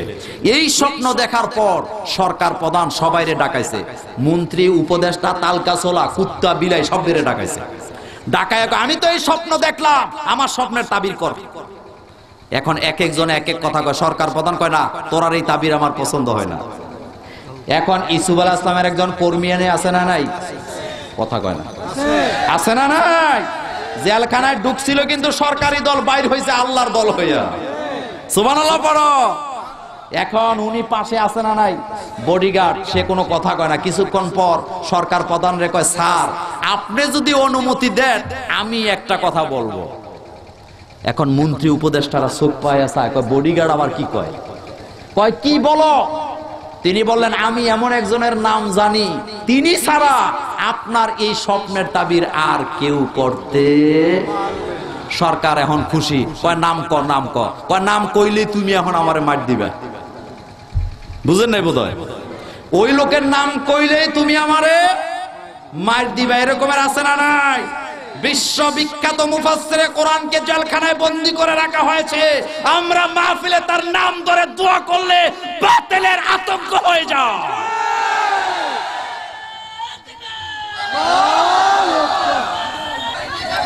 আমি তো নাম বলি নাই, আপনারা ঠিকই থিত পাইছেন। আমি তো নাম বলি নাই, আপনারা ঠিকই থিত পাইছেন, ঠিক না বেঠিক? একজন মুমিনের সাথে আরেকজন মুমিনের কলিজার তার আছে না নাই? আল্লাহর নামে কসম করে বর নিতে বলে যায়। সারা বাংলাদেশে আমরা যারা আজকে তাফসীর করি আমাদের কলিজায় শান্তি নাই। আমরা অপেক্ষায় আছি কখন বিশ্ববিখ্যাত মুফাসসিরে কোরআন ময়দানে আসবে। আল্লাহ যেন তারে ফিরাইয়া দেয়, আমরা বলি আমিন। আল্লাহ যেন তাকে ফিরাইয়া দেয়, আমরা বলি আমিন। বাংলাদেশে বহু নেতা নেত্রী আছো, তোমরাও মিটিং করে দেখো, আর আমাদের আল্লামা সাইদিকে ছেড়ে দিয়ে দেখো, বাংলাদেশে এমন কোন মাঠ নাই বাংলার জনগণ তোমরা জায়গা দিতে পারবে।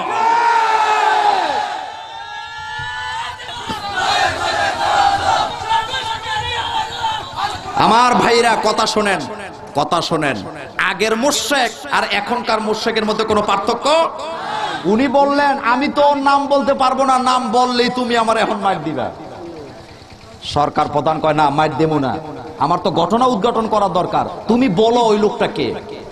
তিনি বললেন, 10 বছর আগে বিনা অপরাধে সাজানো মামলায় সাজানো ট্রাইব্যুনালে তোমরা যাকে 10 বছরের জেল দিয়েছ তিনি আর কেউ না, তিনি হলেন আমাদের সাইয়েদনা ইউসুফ আলাইহিস সালাম।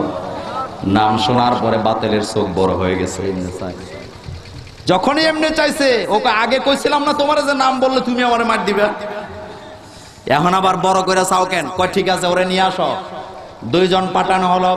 ইউসুফ আলাইহিস সালাম কি সুন্দর জবাব দিয়ে দিলেন। তিনি বললেন, না আমি তো এমনি যাব না, আমি ঢুকছি দোষী হইয়া, বাইরে হবে নির্দোষ হইয়া। আর আস্তে কও সুবহানাল্লাহ। এবার তারা বললেন, তাহলে কি করা লাগবে?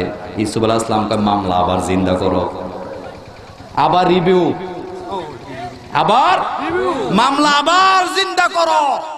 আচ্ছা আপনারা জ্ঞানী মানুষ, আপনারা বলেন, যেই সাজানো ট্রাইব্যুনালে 10 বছরের জেল ওনার হয়েছিল, ওই ট্রাইব্যুনাল যখন আবার জিন্দা করলেন, বিচারপতির বয়স এখন বাড়ছে না কমছে?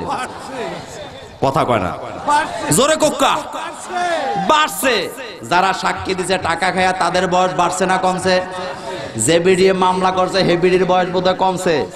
তো মানুষের বয়স বাড়লে মৃত্যুর ভয় বাড়ে না কমে? মিছা কথা কমায় না বাড়ায়। যারা এতদিন মিথ্যা সাক্ষী দিলেন, মিথ্যা বিচার করলেন, তাদের মাথায় ঢুকছে কয়দিন পরে কবরে যাবো, আগে তো একবার টাকা খায়া মিথ্যা কথা কইছে, আজকে আর মিছা কথা সুযোগ নাই। সুবহানাল্লাহ পড়ো। মৃত্যুর আগে সত্য কথা বলার দরকার আছে না নাই? মামলা জিন্দা করা হলো, মহিলাকে আনা হলো, কোরআনুল কারীম পড়ে দেখেন, মহিলা এসে আগেই বলে দিল, না এই সুন্দর লোকটার কোনো দোষ ছিল না, দোষটা আসলে আমাদেরই ছিল। নির্দোষ বানায় দিলেন কে? সবচেয়ে বড় দয়ালু কে? সে আল্লাহ যদি আমার জেলখানাটা কবুল করে রাখেন, ওটাই আমার জন্য রহমত, ঠিক না বেঠে? কার কথা? ইউসুফ আলাইহিস সালামকে তারা নির্দোষ প্রমাণ করার পর সরকার প্রধান কান দইরা কয়, ভুল করছি, এতদিন তোমার সাথে অন্যায় করেছি, আজকে সারা দুনিয়ার তাওহীদ জনতা তোমার সাথে আমি বুঝলাম, যাও আজকের থেকে তোমাকে আমি মিশরের প্রেসিডেন্ট বানায়া দিলাম। সুতরাং তোমরা হাজার হাজার ষড়যন্ত্র করে আমাদের কলিজার টুকরা কোরআনের পাখিকে ফাঁসি দিতে পারো নাই। আমরা আশায় আছি এই বাংলাদেশ একদিন কোরআনের রাজ কায়েম হবেন, আর এই কোরআনের পাখি আমাদের নেতৃত্ব দিবে ইনশাআল্লাহ। এবার আপনারাই বলেন, সবচেয়ে বড় দয়ালু কে? উনি যদি চান আমার পুরা শরীর পোকায় খেয়ে ফেলুক, আমার কোনো আপত্তি? কথা বলেন, আপত্তি? হযরতে আইয়ুব আলাইহিস সালাম, রাজ পরিবারে তার জন্ম, রাজার হালাতে তার জীবন যাপন চলত। হঠাৎ একদিন তিনি দেখতে পেলেন তার শরীরের ভিতরে জিন্দা পোকা হাঁটছে। এটা কি গল্প না কোরআন? আইয়ুব আলাইহিস সালাম বুঝতে পারলেন আল্লাহর পরীক্ষা আমার জন্য শুরু হয়ে গিয়েছে, আল্লাহ যেভাবে চান সেভাবে আনা লাগবে। আইয়ুব আলাইহিস সালাম পোকা দেখার পরে আইয়ুব আলাইহিস সালাম আল্লাহকে বললেন, আল্লাহ আপনি যদি চান আমার শরীরটা পোকায় খেয়ে ফেলুক, আমার কোনো অসুবিধা নেই, আমার জিহ্বা আছে, আমি জিহ্বা দিয়ে জিকির করব। সারা শরীর পোকায় ধরলেন। আপনার শরীরে যদি পোকা হয়, আপনার পরিবারের লোক আপনার সাথে চলবে? কথা কয় না।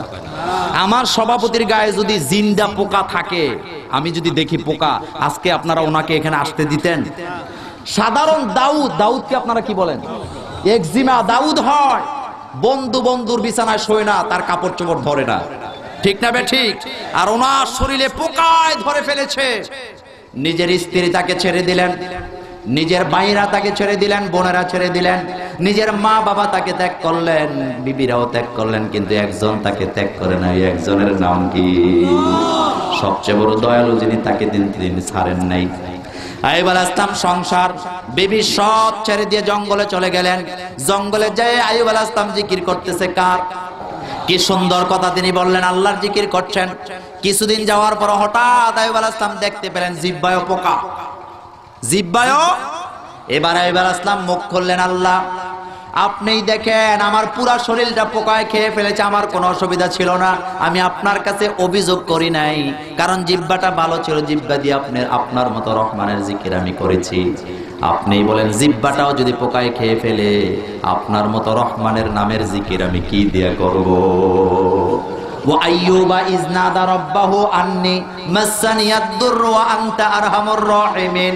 আইয়ুব আলাইহিস সালাম বলেন, আপনি তো রহমান, আপনি তো দয়ালু, আমার জিহ্বা যদি পোকায় ধরে, আপনার মতো রহমানের জিকির আমি কি দিয়া করব? আল্লাহ বললেন, আমার আইয়ুবের কথাটা আমার অনেক পছন্দ হয়েছে, যার কারণে আমি জিবরাইলকে বললাম, জিবরাইল জান্নাত থেকে আমার আইয়ুবের জন্য একটা জামা নিয়ে যাও। জিবরাইল আমিন জান্নাত থেকে একটা জামা নিয়ে আসলেন। জান্নাতি পোশাক আইয়ুব আলাইহিস সালামের গায়ে যখন পরায় দেওয়া হলো, এখন পোকা আছে না নাই? ভালো করে দিলেন কে? সুস্থ হলেন। সুস্থ হওয়ার পরে বোধহয় তিনি বাড়িতে চলে গেছেন। বাড়িতে গেছেন। উনি সুস্থ হওয়ার পর বললেন, আল্লাহ এতদিন তো অসুস্থ ছিলাম, জিকির করছি শুইয়া শুইয়া, এখন যখন তুমি আমারে সুস্থ করে দিছ, এখন দাঁড়াইয়া বসে তোমার জিকির করব। আর আস্তে কোন সুবহানাল্লাহ। তিনি এখন আল্লাহর জিকির করছেন, সুস্থ সবল শরীর, কি সুন্দর চেহারা। দুপুর বেলা আইয়ুব আলাইহিস সালামের স্ত্রী খাবার নিয়ে আসলেন। খাবার নিয়ে এসে দেখেন অসুস্থ স্বামী এখন আর নাই, সুস্থ করে দিয়েছেন কে? এখন তিনি মুসাব্বায় পড়ে গেছে। মুসাব্বা একবার আজ্ঞা একবার পিছা। তার মাথায় চিন্তা হলো এখানে তো আমার অসুস্থ স্বামী ছিল, এই সুস্থ সবল লোকটা আইলো কোত্থেকে? সুবহানাল্লাহ। কিছুক্ষণ পর সাহস করে জিজ্ঞেস করতেছে, এখানে তো আমার অসুস্থ স্বামী আইয়ুব বসা ছিল, উনি তো এখানে অসুস্থ অবস্থায় ছিলেন, আপনি কি ওনারে দেখছেন? আপনার বিবি যদি আপনারে না চিনে আপনি খুশি হইবেন না বেজার হইবেন? কথা কয় না? দমকি দিবেন কি দিবেন না? আপনার বিবি যদি আয়া কয় তুমি কেঠায়, আপনি বলবেন তুই আমারে চিনস না, তোর মাথায় ঢুকছে কেঠায়। ঠিক না বেঠিক? উনি বললেন আমি তো অসুস্থ স্বামী আমার এখানে ছিল, উনি তো আল্লাহর জিকির করতেন। আইয়ুব আলাইহিস সালাম বুঝলেন সে মুসাব্বায় পড়ে গেছে। আইয়ুব আলাইহিস সালামের জ্ঞান বুদ্ধি আছে না নাই? আইয়ুব আলাইহিস সালাম সুন্দর করে জবাব দিলেন। কি সুন্দর করে বললেন, আমি যদি বলি আমি আপনার স্বামী আইয়ুব, আপনি কি বিশ্বাস করবেন? আইয়ুব আলাইহিস সালামের স্ত্রী মুস্কি হাসি দিয়ে বলেন, হোয়াই নট, কেন নয়?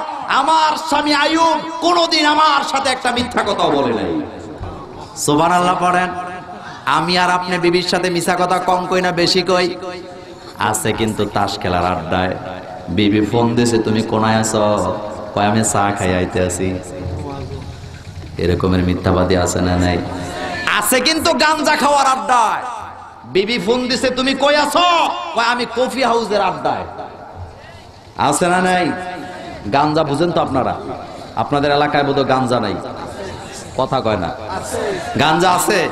গতকালকে আমার প্রোগ্রাম ছিল সিলেটে, মানুষ খালি যায় আর আইয়ে, একবার যায় আবার আসে। আমি বললাম এরা যায় কই? একজন কয় হুজুর 1 নম্বরে যায়। কয় নাম্বার? আরেকজন কয় হুজুর 2 নম্বরে যায়। আরেকজন দাঁড়ায় কয় হুজুর 3 নম্বরেও যায়। তা আমি কইলাম ছাত্র জীবনে শুনছি 1 নাম্বার 2 নাম্বার, আপনারা জানেন না তো? 3 নাম্বার হেডা আবার কোনটা? কয় হুজুর হেড হলো বিড়ি। এটা নাম দিয়েছে 3 নাম্বার। কয় নাম্বার? বিড়ি বোধহয় আপনাদের এলাকায় নাই, কথা কয় না? আমি নোয়াখালীতে গেলাম, নোয়াখালীতে যায় শুনলাম মাহফিলের সভাপতি হলো বিড়ির ফ্যাক্টরির মালিক। তা আমি কইলাম আপনি সভাপতি হইলেন কেমনে? কয় হুজুর তারা আমারে বানাইছে। তো তাদেরই জিজ্ঞেস করলাম আপনারা ওনারে সভাপতি বানাইলেন কেন? কয় হুজুর মালের লেগে বানাইছে। এরকমের বিড়ি আছে না নাই? আবুল আছে যেদিকে, আবুল বিড়িও আছে। আপনাদের এলাকায় আবুল একটা আছে না নাই? আমি কিন্তু সব জানি, তবে আজকে বলবো না ওই আলোচনা। সবচেয়ে বড় দয়ালু কে? আল্লাহর চেয়ে বড় দয়ালু আর কি সুন্দর কথা আইয়ুব আলাইহিস সালাম বললেন। তিনি বললেন আমি যদি বলি আমি আইয়ুব, আপনি কি বিশ্বাস করবেন? তিনি বলেন আমার স্বামী জীবনে কোনোদিন মিথ্যা কথা। এবার আইয়ুব আলাইহিস সালামের ব্যাপারে আল্লাহ ঘোষণা দিলেন, ফাস্তাজাবনা লাহু ফাকাশাফনা মা বিহি মিন দুররি ওয়া আতাইনাহু আহলাহু ওয়া মিসলাহুম মাআহুম।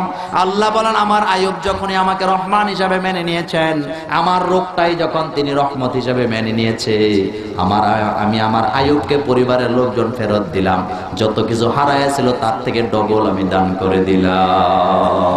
সুবহানাল্লাহ। এবার ইউসুফ আলাইহিস সালাম নির্দোষ প্রমাণ হলেন কি হলেন না? এখান থেকে তাকে প্রেসিডেন্ট করে দুনিয়াতে ফেরত দিলেন কে? একটাই কারণ, ইউসুফ আলাইহিস সালাম আল্লাহকে রহমান হিসেবে মেনে নিয়েছে। ঠিক না বেঠিক? আমাকে আল্লাহ যে অবস্থায় রাখবেন সেই অবস্থায় সবচেয়ে বড় দয়ালু কে? এবার পড়েন আর রহমান, সবাই পড়েন আর রহমান আল্লামাল কোরআন খলাকাল ইনসান আল্লামাহুল বায়ান। প্রথম শব্দটাই আর রহমান, সবচেয়ে বড় দয়ালু কে? বিশ্বনবী হাদিসের বর্ণনায় বললেন একজন গোলাম হাজার হাজার গুনাহ করলেন, 99 দপ্তর গুনাহ দিয়ে ভর্তি করে ফেললেন। এই অবস্থায় আল্লাহর গোলাম যদি আল্লাহর কাছে তাওবা করে, আল্লাহ গুনাহ মাফ করেন কি করেন না? দুনিয়াতে আপনি যদি কাউকে একটা ডাক দেন, উনি কয়বার সাড়া দেয়? কথা বুঝেন না? আপনি কাউকে একবার ডাক দিলেন, উনি সাড়া দেয় কয়বার? আমি মাহবুব ভাইকে ডাক দিলাম, মাহবুব ভাই, উনি যদি আমার ডাকে সাড়া দেয় 10 বার, কি কি কি কি, আমি খুশি হব না বেজার হব? আমার মাথায় ডুববে যে ওইটারে বোধহয় ভূতে পাইছে। ঠিক না বে ঠিক? এটারে পাগলা খানা নেওয়া দরকার, ঠিক কিনা? আপনি কোন নেতাকে ডাক দিবেন একবার, নেতা সাড়া দিবে কয়বার? আপনি আপনার বাবাকে ডাকবেন একবার, বাপ সাড়া দিবে কয়বার? একবার। আপনি আপনার মাকে ডাকবেন একবার, মা সাড়া দিবে কয়বার? কিন্তু একজনই আছেন আকাশ আর জমিনের মালিক, যিনি সবচেয়ে বড় দয়ালু।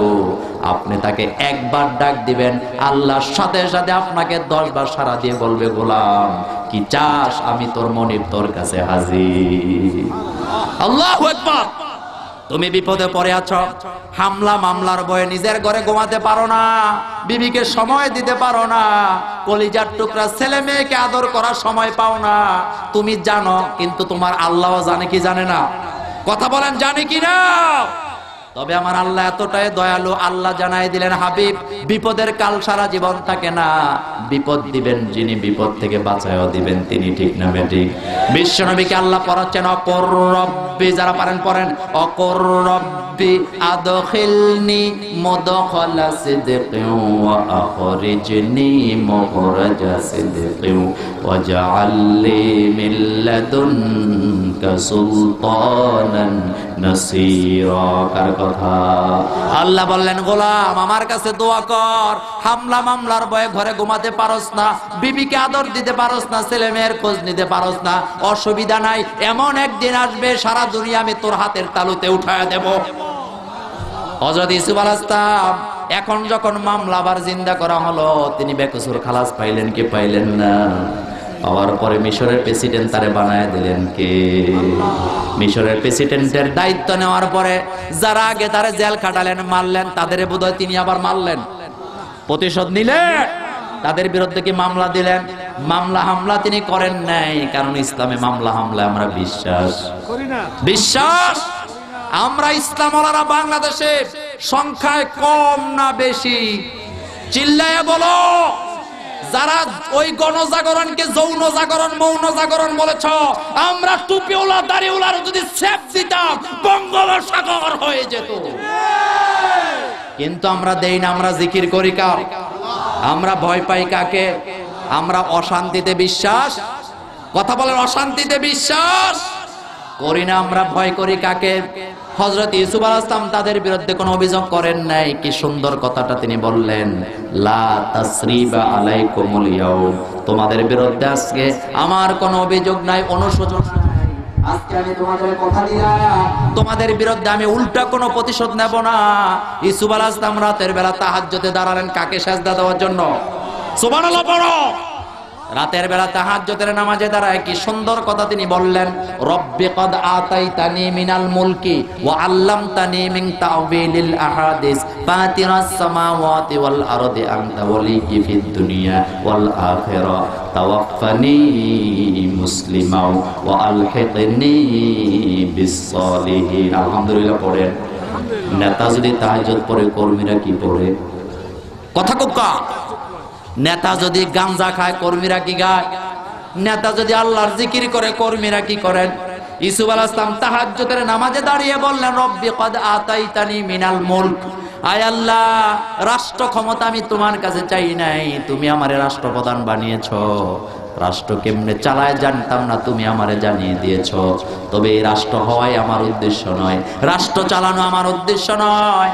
ওই যে ইসলামী আন্দোলনের কিছু কর্মী আছে, আমি চাই দুনিয়াতে তুমি আমাদের গার্জিয়ান হয়ে যাও, আখিরাতেও তুমি আমাদের গার্জিয়ান হয়ে যাও। হাসরের ময়দান যেদিন কায়েম হয়ে যাবে, কোন নাস্তিক মুরতাদার মুনাফিকের কাতারে আমারে দাঁড়া করায়ও না, ওই তোমার কর্মীদের কাতারে আমারে দাঁড়া করাইয়া দিও। সুবহানাল্লাহ। জিকিরে যারা জিকির করে তাদের একজনের সাথে আরেকজনের সম্পর্ক আছে না নাই? ওয়াতাসিমু বিহাবলিল্লাহি জামিয়া, এটা কার কথা? একজন মুমিন আরেকজন মুমিনের সাথে কলিজার টান আছে না নাই? এবার আপনারাই বলেন, আল্লাহ যদি চায় আপনি জেলখানায় থাকবেন, আপনার ফাঁসি হবে, আল্লাহ চাইলে সেটাই আপনার জন্য রহমত। আপনি কি ফাঁসির কাস্টে ঝুলতে রাজি আছেন? কথা বলেন, রাজি আছেন? কথাটা আরেকটু ক্লিয়ার করি। বিল্ডিং তৈরি করবেন আপনি, বিল্ডিং ইমারত, তো বিল্ডিং বানাতে হলে আমরা ইট দিয়ে বিল্ডিং বানাই, ঠিক না বেটি?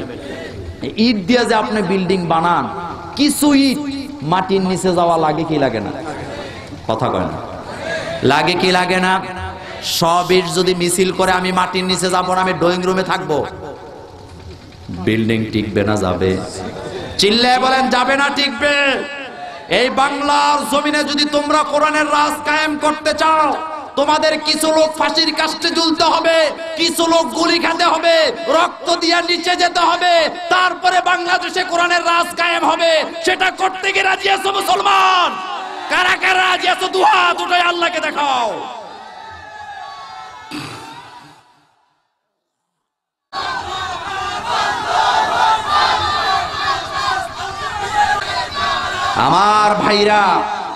আমার ভাইরা সবচেয়ে বড় দয়ালু কে?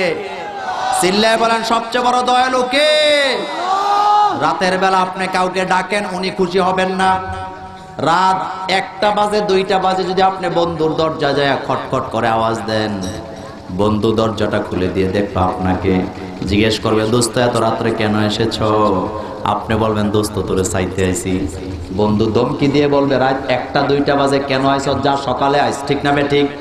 কিন্তু একজনে আছেন যিনি আকাশের মালিক, জমিনের মালিক, রাতের 1টা নাই 2টা নাই 3টা নাই 4টা নাই, যত রাতে তার গোলাম নিজের গুনাহগুলি কাঁধে নিয়া তার দরবারে হাজির হয়, তত রাত্রে একটা ডাক দিলে আল্লাহ বলে গোলাম কি চাস? তোর জন্য আমার দরজা খোলা। আল্লাহু আকবার। ফাযকুরুনি আযকুরুকুম ওয়াশকুরুলি ওয়ালা তাকফুরুন। If you remember me I will remember you. আমার গোলাম যখন আমাকে স্মরণ করে আমিও স্মরণ করি। গোলাম যখন একটা ডাক দেয়, আল্লাহ ডাক দেয় কয়টা? চিল্লায় বলেন কয়টা? সেই আল্লাহর জন্য আমরা আছি না নাই? সবচেয়ে বড় দয়ালু কে? দুনিয়াতে আপনি জেলখানায় গেলেন, 1 মাস জেল খাটলেন, বেকসুর খালাস পেয়ে বেরিয়ে গেলেন, 50 বছর পরে যদি ওই জেলখানার লিস্টে যে আসামিদের কাতারে খোঁজা হয়, আপনার নাম আছে না নাই? হাদিসে কুদসিতে বিশ্বনবীর বর্ণনায় আল্লাহ বলেছেন আমার গোলাম হাজার হাজার গুনাহ করলো, গুনাহ করার পরে আমার কাছে মাফ চাইলো, আমি আল্লাহ আমার গোলামকে এমন ভাবে মাফ করে দেই যেন আমার গোলাম জীবনে কোনোদিন গুনাহই করে নাই। ফামান তাবা, যারা পারেন পড়েন, ফামান তাবা মিন বা'দি যুলমিহি ওয়া আসলাহা ফাইন্নাল্লাহা ইয়াতুবু আলাইহি ইন্নাল্লাহা গফুরুর রহিম। কার কথা? আল্লাহ বলেন গোলাম, আমার গোলাম আমার কাছে মাফ চায়, চোখের পানি ছেলে, এটা আমার কাছে সবচেয়ে দামি। বিশ্বনবী হাদিসের বর্ণনায় বললেন সারা দুনিয়ার সমস্ত পানি যদি জাহান্নামে ঢেলে দেওয়া হয়, জাহান্নামের আগুন ঠান্ডা করা যাবে না, কিন্তু আল্লাহর গোলামের 1 ফোঁটা চোখের পানি জাহান্নাম ঠান্ডা হয়ে যায়। নীরবে নীরবে গুনাহ করেছেন, মাফ চাইবেন কার কাছে? এবার আপনারাই বলেন সবচেয়ে বড় দয়ালু কে?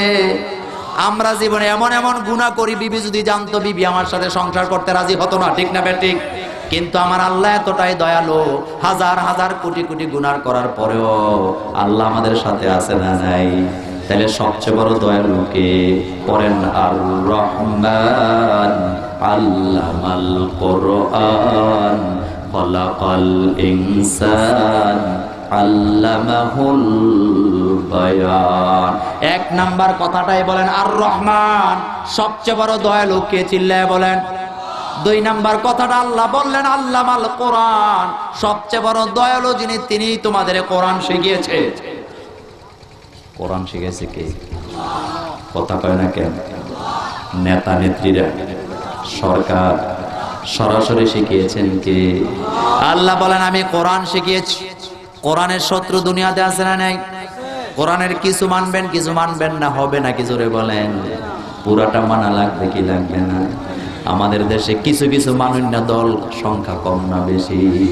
বিশ্বনবী বুখারীতে বললেন আমার উম্মত দল হবে 73। কয়টা? কথা বুঝেন না? বুঝেন? দল কয়টা হবে? 73। এর ভিতরে 1 নাম্বার দল কয়টা? জান্নাতে যাবে কয়টা? জাহান্নামে যাবে কয়টা? আপনারা আমরা কি জানতে চাই আসল দল কোনটা? জানতে কি রাজি আছেন? সবাই তো কয় না। আসল দল কোনটা জানার দরকার আছে না? না, একটু খেয়াল করেন। এই বাংলাদেশে হরেক রকমের দল আছে, হরেক রকমের পীর আছে, পীরের মুরিদ আছে, আছে না নাই? কারো টুপি লম্বা, কারোটা চোক্কা, কারোটা গোল, কারোটা সাদা, কারোটা কালা, কারোটা নীল পাগড়ি, আছে না নাই? দেন, আমি নিষেধ করি না, কিন্তু সমস্যাটা হলো যার কাছে জানে হ্যাঁ কয় আমরাই আসল, আমরাই আসল। আসলে আসলকে জানার দরকার আছে না নাই? আপনি যদি চরমনাই ওলাদের কাছে যান, তারা দাবি করবে আমরাই 1 নাম্বার, আমাদের ছাড়া এক নাম্বার আর কেউ নাই, আমরাই আসল দল, ঠিক না বেঠিক? আপনি যদি আটরশির কাছে যান তারা বলবে আমরাই আসল, ঠিক না বেঠিক? আমি কারো বিরুদ্ধে কথা বলছি না, একটু খেয়াল করেন। আপনি যদি ফুলতুলি ওলাদের কাছে যান তারা বলবে আমরাই আসল, ঠিক না বেঠিক? আপনি যদি তাবলিগ ওলাদের কাছে যান তারা বলবে আমরাই আসল, সব নকল, ঠিক না বেঠিক? এবার আপনি যদি আওয়ামী লীগের কাছে যান তারা বলবে আমরাই নবীর আসল উম্মত, ঠিক না বেঠিক? আপনি যদি বিএনপি ওলাদের কাছে যান তারা বলবে আমরাই আসল, বাকি সব নকল, ঠিক না বেঠিক? এবার আসল দল কে জানার দরকার আছে না নাই? আমি আপনাদেরকে দলের নাম বলে যাব না, তবে আপনাদেরকে একটা ইঙ্গিত আমি দিয়ে দেব। ইঙ্গিত, আকলমান কো ইশারাই কাফি হ্যায়, কথা একটা আছে না নাই? যাদের আকল বেশি ইশারা দিলেই বুঝে, কথা ঠিক না বেঠিক? আর যাদের আকল নাই ঘুষি দিলেও বুঝে না, ঠিক না বেঠিক? এবার আপনারা বলেন এই কোরআনে আয়াত আছে কয়টা? সবাই তো কয় না, ৬,০০০। আচ্ছা ভাই, কোন দল যদি বলে ওই দলের টুপিও আছে, লম্বা জামা আছে, নামাজ আছে, জিকির আছে, তাসবিহ আছে, এরকমের কোন দল যদি বলে আমি কোরআনুল কারীমের ৬,৬০০ আয়াত আমরা মানি, মাত্র ৬৬টা আয়াত মানি না, এরা কি এক নাম্বার না দুই নাম্বার? সবাই তো কইলেন না, এক নাম্বার না দুই নাম্বার? কোন দল যদি বলে আমি কোরআনুল কারীমের ৬,৬৬০টি আয়াত মানি, মাত্র ৬টা আয়াত মানি না, ওইটা কয় নাম্বার? কথা কয় না, ওইটাও দুই নাম্বার। আচ্ছা, কেউ যদি বলে আমি কোরআনুল কারীমের ৬,৬৬৫ আয়াত মানি, মাত্র অনলি একটা মানি না, এটা কয় নাম্বার? মুসলমান না কাফের? একটু চিল্লায় বলেন, মুসলমান না কাফের? ফতোয়া কিন্তু আমি দেই না, ফতোয়া কিন্তু আপনারা দিছেন, ঠিক না বেঠিক? কোন দল যদি বলে কোরআনের সব আয়াত মানি, কোরআনের একটা লফজ, একটা কালিমা মানি না, এটা আসল না নকল? কেউ যদি বলে কালিমার একটা অক্ষর মানি না, এটা আসল না নকল? চিল্লায় বলেন, আসল না নকল? তুমি জিকির করো, কালিমার দাওয়াত দাও, জিহাদের আয়াত অস্বীকার করছো, দণ্ডবিধির আয়াত অস্বীকার করছো, আল্লাহ অর্থনীতির আয়াত অস্বীকার করছো, তুমি কাফের হয়ে গেছো, মুসলমান থাকার সম্ভাবনা না, ঠিক না বেঠিক বলেন? সুতরাং যারা পুরা কোরআন মানে, কোরআনকে মসনদে বসাতে চায়, আমরা সেই দলে আছি না নাই? কারা কারা আছো দুহাত উঁচু করে আল্লাহকে দেখাও।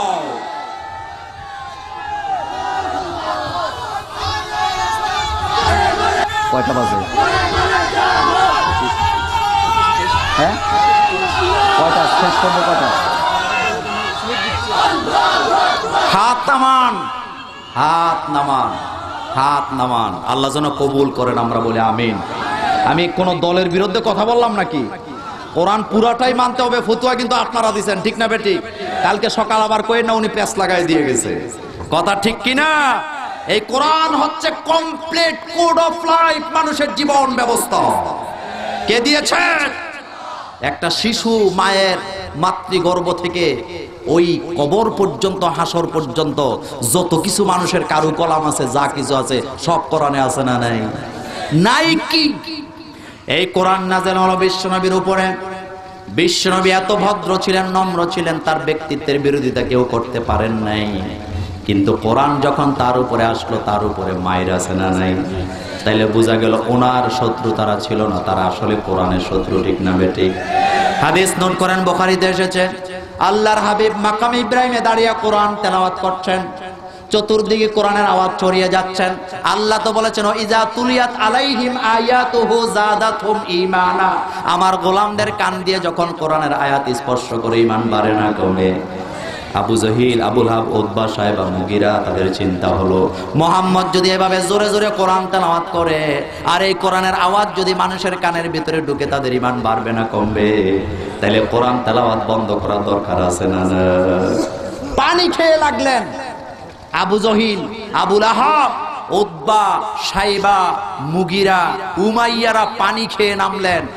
চতুর্দিকে পাবলিসিটি করে দিলেন, খবরদার ওই হেরামের সামনে তোমরা যাইও না, ওখানে একটা পাগল আসছে, পাগল কি বলে সেগুলিও শুনবে না। আরো আস্তে কোক্কা, নাউজুবিল্লাহ। আমার নবী কি পাগল?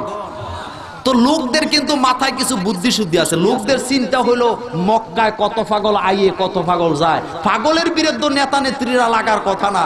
এটা কেমন পাগল যে নেতারা তার বিরুদ্ধে লাগছে, একটু দেখার দরকার আছে না নাই? সুবহানাল্লাহ পড়ো। ওই পাগলটা দেখার দরকার আছে না নাই?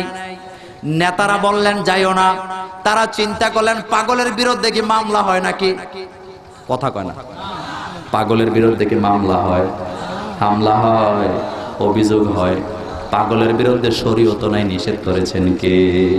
এবার তাদের মাথায় চিন্তা হলো কেমন পাগল একটা দেখে আস।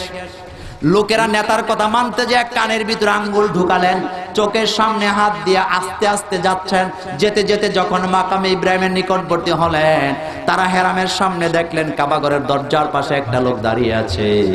এত সুন্দর লোক যেন চাঁদের পূর্ণিমার চাঁদকে হার মানায় দেয়।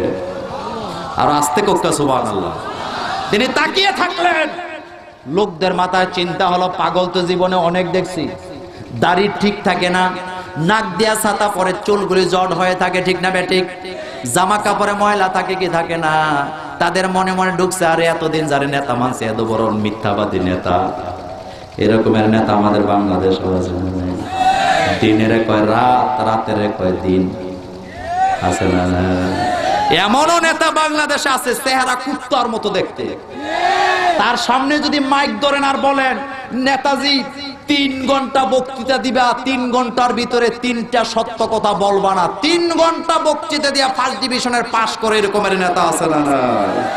রাতের কয় দিন, দিনের কয় রাত। আমরা দিই তালা, হেরা কয় খোলা, আছে না নাই?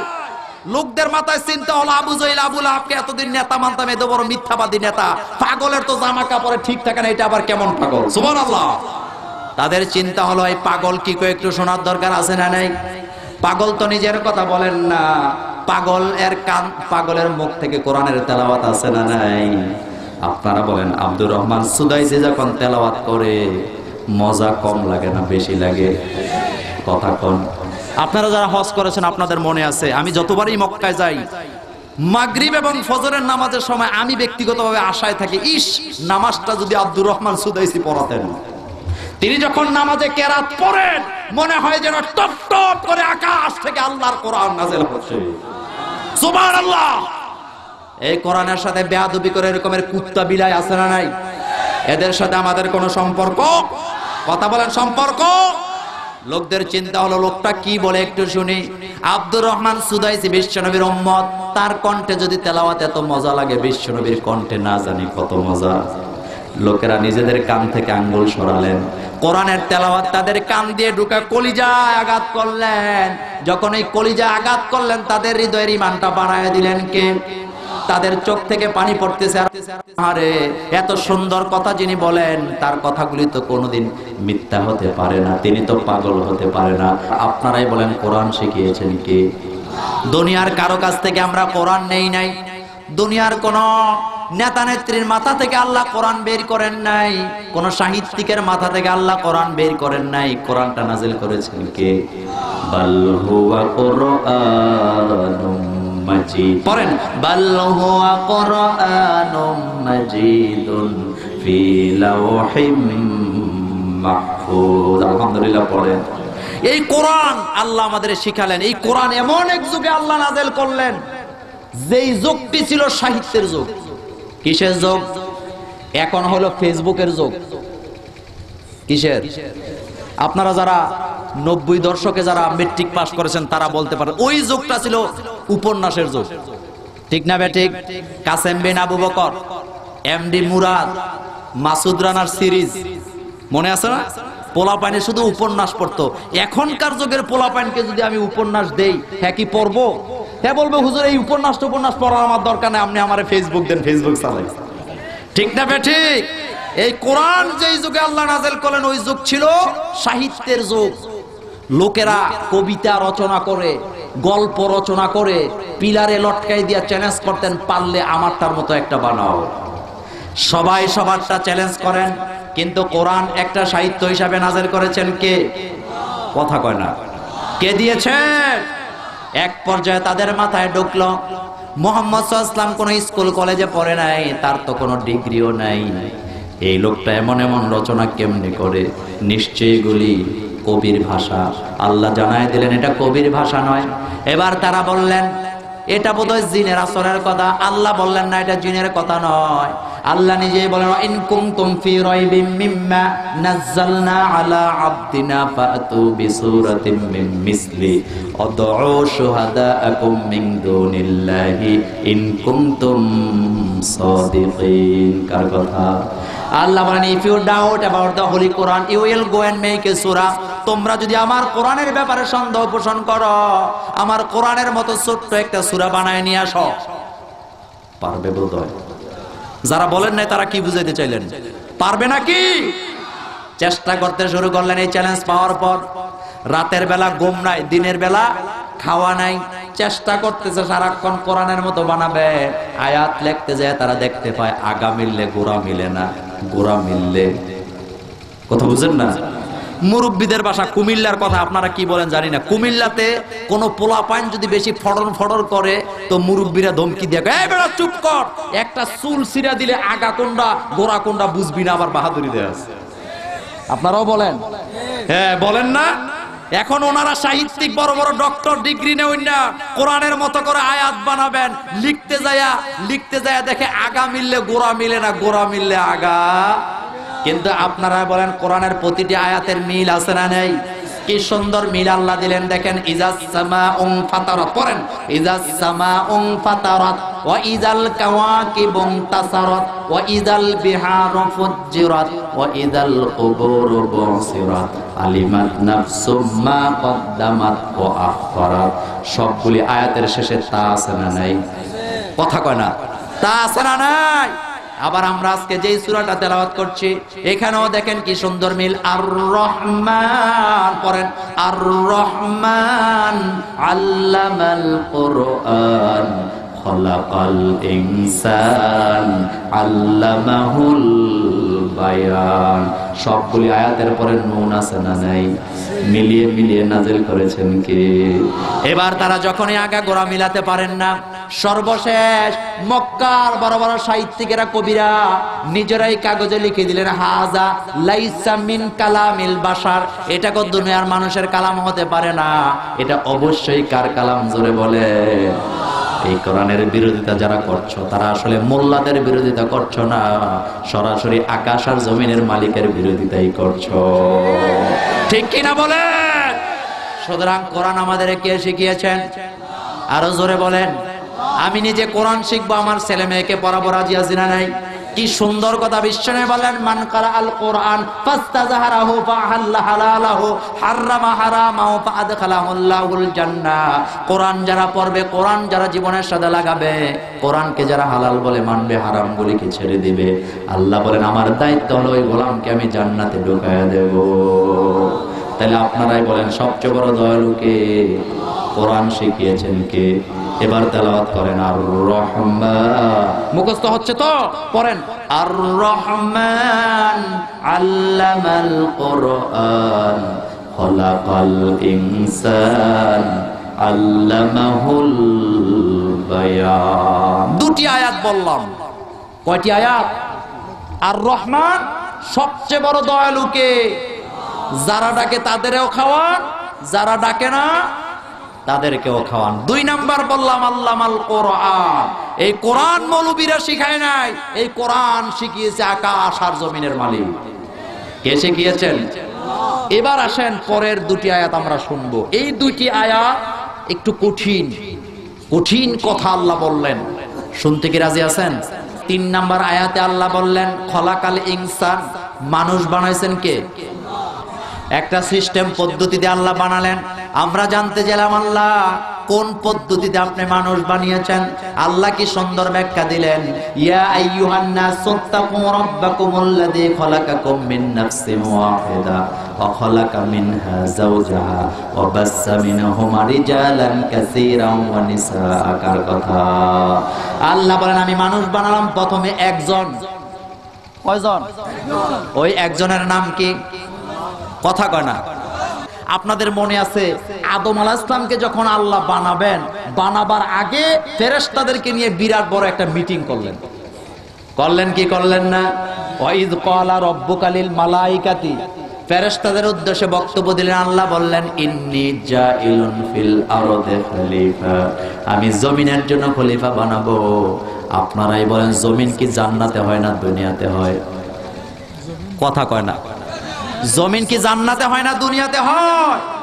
মুছে তেল দিয়েন না, বাবারে আসলে জান্নাতে রাখার জন্য আল্লাহ বানান নাই, কয়েকদিন রাখলেন আর কি, মজাটা দেখাই আনলেন যে জান্নাত কত মজা। জমিনে যাও, আমি তোমাকে জমিনের খলিফা বানায় পাঠাইছি। আমরা মানুষ, আমরা কার খলিফা? আর আস্তে কোকা, কার খলিফা? কোন ভণ্ড পীরের খলিফা আমরা হতে চাই না। আমরা খলিফা হব কার? আল্লাহর খলিফা হইলে লাভ আছে না নাই? কোন রুজির ও তালাশ করেন না, খলিফা আমরা হতে চাই না। খলিফা হতে চাই কার? আল্লাহ তো বললেন ইন্নী জাইলুন ফিল আরদি খলিফা, আমি জমিনের জন্য খলিফা বানাবো। আদমকে আল্লাহ খলিফা বললেন। দুনিয়াতে আসার পর আদম আলাইহিস সালাম জান্নাতে যতদিন ছিলেন তিনি সন্তান জন্ম দিতে পারেন নাই। যখনই তিনি দুনিয়াতে আসলেন এখন সন্তান আছে না নাই? দুনিয়াতে আসার পরে আল্লাহ বলেন বাসসা মিনহুমা রিজালান কাসীরান ওয়া নিসা, হাজার হাজার মানুষ আমি সেই দুইজন থেকে দুনিয়াতে ছড়িয়ে দিয়েছি। সুবহানাল্লাহ। একটা পদ্ধতির মাধ্যমে আল্লাহ দুনিয়াতে মানুষ বানালেন। আলহামদুলিল্লাহ পড়েন। এখন আপনারা বলেন পদ্ধতিটা আমরা, আমাদের বাপ আছে না নাই? এখানে একটা লোকও কি আছেন যার বাপ নাই? কথা কয় না। একজনও কি আছেন? এমন একজনও কি আছেন যার মা নাই? মাও লাগবে, বাপও। আবার বাপ যদি কোনোদিন বাপ হতে চায় আগে মায়ের ঘরে আনা লাগবে কি লাগবে না? আমি কথাটা এইভাবে বলি। এক যুবক পীরের দরবারে গেছে। তো আমাদের দেশের কিছু কিছু পীর, সব পীর না, হক্কানি পীর অবশ্যই আছেন। কিছু কিছু পীর আছে যে যেই দোয়ার জন্য যায় না আর না এটাই দোয়া করে দেয়। আপনি যদি যাইয়া বলেন পীর সাহেব হুজুর এই ধরেন গরুটা আপনার দরবারে দিলাম, আপনি দোয়া করে দেন আল্লাহ যেন আমার আমেরিকার প্রেসিডেন্ট বানায় দেয়, উনি কইবা আল্লাহ তার আমেরিকার প্রেসিডেন্ট বানায় দাও। আচ্ছা আপনারা বলেন এটা কি সম্ভব? কথা কয় না। এটা কি সম্ভব? তুমি যত দোয়া করো কাম হবে না। দোয়ার বৈধ দোয়া লাগবে। কার কথা? দোয়া কবুলের জন্য কতগুলি শর্ত আছে না নাই? সেই আলোচনা আজকে আমি করব না। এখন পোলা একটা জায়গায় হুজুর একটু দোয়া করেন আল্লাহ যেন আমারে বাপ বানায় দেয়। পিসাবকে আল্লাহ তার 1 বছরের ভিতরে বাপ বানায় দিও। পিসাব বড় চালাক, জানে যে বাপ হইতে হলে 1 বছর লাগে। কয় বছর? এখন 1 বছর পরে ও আর বাপ হইতে পারে নাই। পিসাবের কাছে যায় হুজুর হাদিয়া এতগুলি দিলাম, কি দোয়া করলেন? দোয়া তো কবুল হয় নাই, আমি তো বাপ হইতে পারি নাই। পিসাব বড় চালাক। পিসাব কয় মানে কি বাপ হইতে পারো নাই? কয় না পারি নাই। পিসাব কয় তুমি বিয়া করছো নি? কয় না হুজুর এখনো বিয়া করি না। পিসাব কয় যাবে না, ফাজিল কোথাকার, বিয়া না কইরা বাপ হইতে আইছে। তাহলে বুঝা গেল বাপ হইতে হলে আগে ঘরে কি আনা লাগবে? আল্লাহ কি সুন্দর কথা বললেন, তুমি একা পারবা না, তোমার বিবিও লাগবে। আমরা দুনিয়াতে আসার আগে আমরা ছিলাম বাবার পৃষ্ঠদেশে। জুড়ে বলেন কোথায়? আপনার বাপ হোক কামার, হোক কুমার, হোক কৃষক, আপনি আজকে মন্ত্রী হয়ে গিয়েছেন, সচিব হয়ে গিয়েছেন, বড় বড় মুহাদ্দিস হয়েছেন, কিন্তু আপনি জন্মের আগে বাবার পৃষ্ঠদেশে ছিলেন, ঠিক না বেটি? কিছু পোলাপাইন আছে লেখাপড়া করে যখন অনেক উপরে চলে যায়, বাপ কৃষিকাজ করে বিদায় বাপের পরিচয় দিতে চায় না। এরকমের আছে না নাই? বিশ্বনবী মুসলিম শরীফের বর্ণনায় বললেন, নিজের পজিশন ঠিক রাখতে যে মান মর্যাদার কারণে যে ব্যক্তি নিজের বাবার পরিচয় দেয় না, আল্লাহর জান্নাত তার জন্য হারাম হয়ে যায়। তোমার বাপ কৃষিকাজ করুক, সেটা তোমার বাবা, ঠিক না বেটি? বিশ্বনবী নিজের নামে পরিচিত হন নাই। মুহাম্মদ ইবনে আব্দুল্লাহ আছে না নাই? কথা বলেন আছে না নাই? আব্দুল্লাহর পোলা মুহাম্মদ নামে পরিচিত হয়েছেন, অথচ বিশ্বনবীর নাম সারা দুনিয়াতে আছে না নাই? আলাম নাশরাহ লাকা সাদরাক ওয়া ওয়াদা'না আনকা বিজরাক আল্লাযী আনকাদা যহরাক ওয়া রাফা'না লাকা যিকরাক। দুনিয়াতে বিশ্বনবীর নাম ছড়িয়ে গেলেন, এরপরও আব্দুল্লাহ নামটা বিশ্বনবী ছেড়ে দেন নাই, ঠিক না বেটি? আব্দুল্লাহর সাথে বিশ্বনবীর নাম জুড়ে দিয়েছেন, ঠিক না বেটি? বাপের নামে আমরা পরিচয়। যার বাপের ঠিক নাই তার জন্মেরও ঠিক নেই, ঠিক না বেটি? আচ্ছা আপনারা বলেন তো আমাদের আদি পিতার নাম কি? কথা কয় না। উনি কি, আপনারা মাইন্ড করেন না, আমি কোন ধর্মের বিরুদ্ধে বলবো না, উনি কি হিন্দু ছিলেন? কথা কয় না। বৌদ্ধ ছিলেন, খ্রিস্টান ছিলেন, ইহুদি ছিলেন, নাসারা ছিলেন, তিনি কি ছিলেন? আরো আস্তে গোকা। তাইলে বাপ যদি বুয়া হয় পোলা কি হয়? বাপ যদি চৌধুরী হয় পোলাও চৌধুরী। তো বাপ যদি মুসলমান হয় পোলা কি হওয়া দরকার? বাপ যেই দল করবে পোলা সেই দল করা দরকার আছে না নাই? তো মাঝখানে যারা আছে তাদের সবার মাথায় গন্ডগোল আছে না নাই? বাবার পৃষ্ঠদেশ থেকে নিরাপদে আমাকে মায়ের ডিম্বাণুতে পৌঁছিয়ে দিয়েছেন কে? দুনিয়ার কোন সরকার ডাক্তাররা এই কাজ করে নাই, কাজটা করেছেন কে? আল্লাহ নিজেই বলেছেন, হাল আতা আলাল ইনসানি হিনুম মিনাদ দাহরি লাম ইয়াকুন শাইআম মাযকুরা। মানুষের জীবনে এমন একটা সময় ছিল যখন তার কোনো অস্তিত্ব ছিল না। অস্তিত্বহীন থেকে আমাকে আপনাকে অস্তিত্ব দিয়েছেন কে? মানুষ আল্লাহ বানাইছেন কি দিয়া? কি দিয়া? তো আপনি যদি শরীরে এরকমের চিমটা কাটেন, মাটি কি অস্তিত্ব পাবেন? পান না। তার কারণ হলো আল্লাহ কোরআনুল কারিমে বলেছেন, ওয়ালাকাদ খলাকনাল ইনসানা মিন সুলালাতিন মিন তিন। আমি মানুষকে মাটির নির্যাস থেকে বানিয়েছি, আবার এই মাটিতে আমাদেরকে পুঁতে দিবেন কে? কি সুন্দর কথা আল্লাহ বলেন। মিনহা, যারা পারেন পড়েন, মিনহা খলাকনাকুম ওয়া ফিহা নুঈদুকুম ওয়া মিনহা নুখরিজুকুম তারাতান উখরা। আমাদের বানিয়েছেন কে? আল্লাহ বলেন, এই মাটি থেকে তোমাকে বানিয়েছি, এই মাটিতে আবার তোমাকে পুঁতে দেওয়া হবে। আবার এমন একদিন আসবে তোমাকে মাটি থেকে আমি উঠাবো। একটু খেয়াল করেন, মানুষ কি পদ্ধতিতে আল্লাহ বানালেন? আমরা সবাই বাবার পৃষ্ঠদেশে ছিলাম কি ছিলাম না? কথা কয় না। ছিলাম কি ছিলাম না?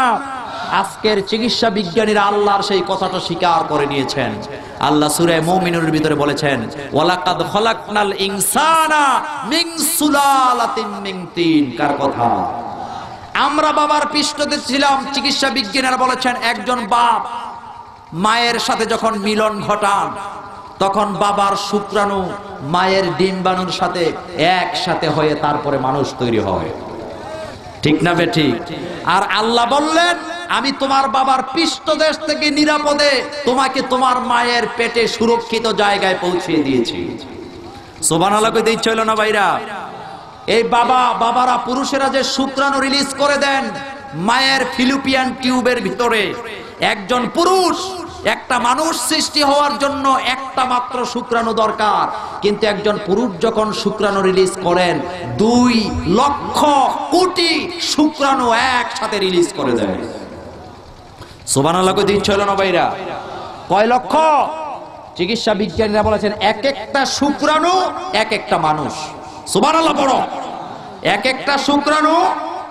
আমরা জানতে চাইলাম, আল্লাহ শুক্রাণু দরকার একটা, আপনি 2 লক্ষ গরু একসাথে ছেড়ে দিলেন কেন? তার কারণ হলো মায়ের ফিলিপিয়ান টিউবের ভিতরে চতুর্দিকে রাসায়নিক বর্জ্য আছে না নাই? এই বাবার পৃষ্ঠদেশ থেকে 2 লক্ষ কোটি শুক্রাণু মায়ের ফিলিপিয়ান টিউবে যাওয়ার পরে সাথে সাথে পড়ার 1 সেকেন্ডের লক্ষ ভাগের 1 ভাগ সময়ের মধ্যে রাসায়নিক বর্জ্যর অস্ত্র দিয়া সবগুলি শুক্রাণুকে তারা মেরে ফেলে, যার কারণে আল্লাহ রাব্বুল আলামিন লক্ষ লক্ষ কোটি কোটি শুক্রাণু থেকে আমাকে বাছাই করে, আপনাকে বাছাই করে মায়ের ডিম্বাণুতে পৌঁছে দিয়েছেন কে? কে দিয়েছেন? যে আল্লাহ লক্ষ লক্ষ শুক্রাণু থেকে, মৃত্যু থেকে বাঁচাইয়া আমাকে আপনাকে নিরাপদে মায়ের ডিম্বাণুতে পৌঁছে দিয়েছেন, সেই আল্লাহর আইন মানার দরকার আছে না?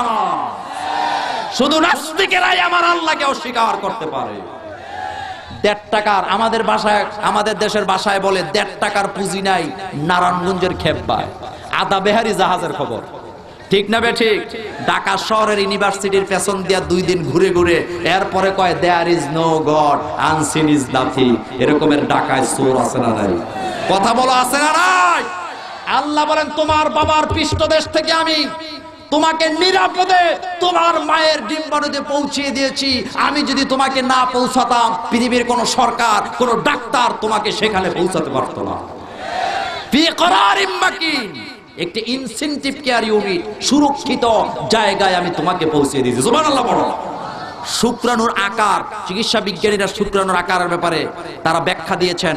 রকেট দেখতে যেরকমের গোলাকার, পেছনে একটা লেজ থাকে, ঠিক তদ্রূপ আল্লাহ যে শুক্রাণু বানালেন ওই শুক্রাণুগুলোকে দেখতে এরকম লাগে। সুবহানাল্লাহ বলেন। সামনে মাথা, তারপরে মেশিন, তারপরে লেজ। চিকিৎসা বিজ্ঞানীরা যে ব্যাখ্যা দিলেন আমরা আশ্চর্য হয়ে গিয়েছি। চিকিৎসা বিজ্ঞানীরা বললেন বাবার পৃষ্ঠদেশ থেকে লক্ষ লক্ষ শুক্রাণুগুলো যখন মায়ের ডিম্বাণুর দিকে রওনা দিলেন, ওই শুক্রাণুর লেজগুলি ঘুরতে থাকে। বিমান আর রকেট যখন চলে পাখাগুলি ঘুরে কি ঘুরে না? কথা কয় না? পাখাগুলি ঘুরে কি ঘুরে না? পাখা যদি না ঘুরে বিমান রকেট চলবে না। চিকিৎসা বিজ্ঞানীরা বলেছেন এই রকেটের মতো শুক্রাণুর লেজগুলি এরকম ঘুরতে থাকে, আর শুক্রাণুগুলো এত স্পিরিট চোখের পলকের 1000 ভাগের 1 ভাগ আগে মায়ের ডিম্বাণুতে পৌঁছে যায়। 10টা 12টা যদি ঢুকে অসুবিধা আছে না নাই? ঢুকান আল্লাহ কয়টা? কথা কয়টা? কয়টা ঢুকাবেন? হাল আতা আলাল ইনসানি হিনুম মিনাদ দাহর, আল্লাহ বলেছেন ইয়া আইয়ুহাল ইনসানু মা গাররাকা বিরাব্বিকাল কারীম আল্লাযী খালাকাকা ফাসাওয়াকা ফাআদালাক ফি আইয়ি সূরাতিন মা শাআ রাক্কাবাকার কথা।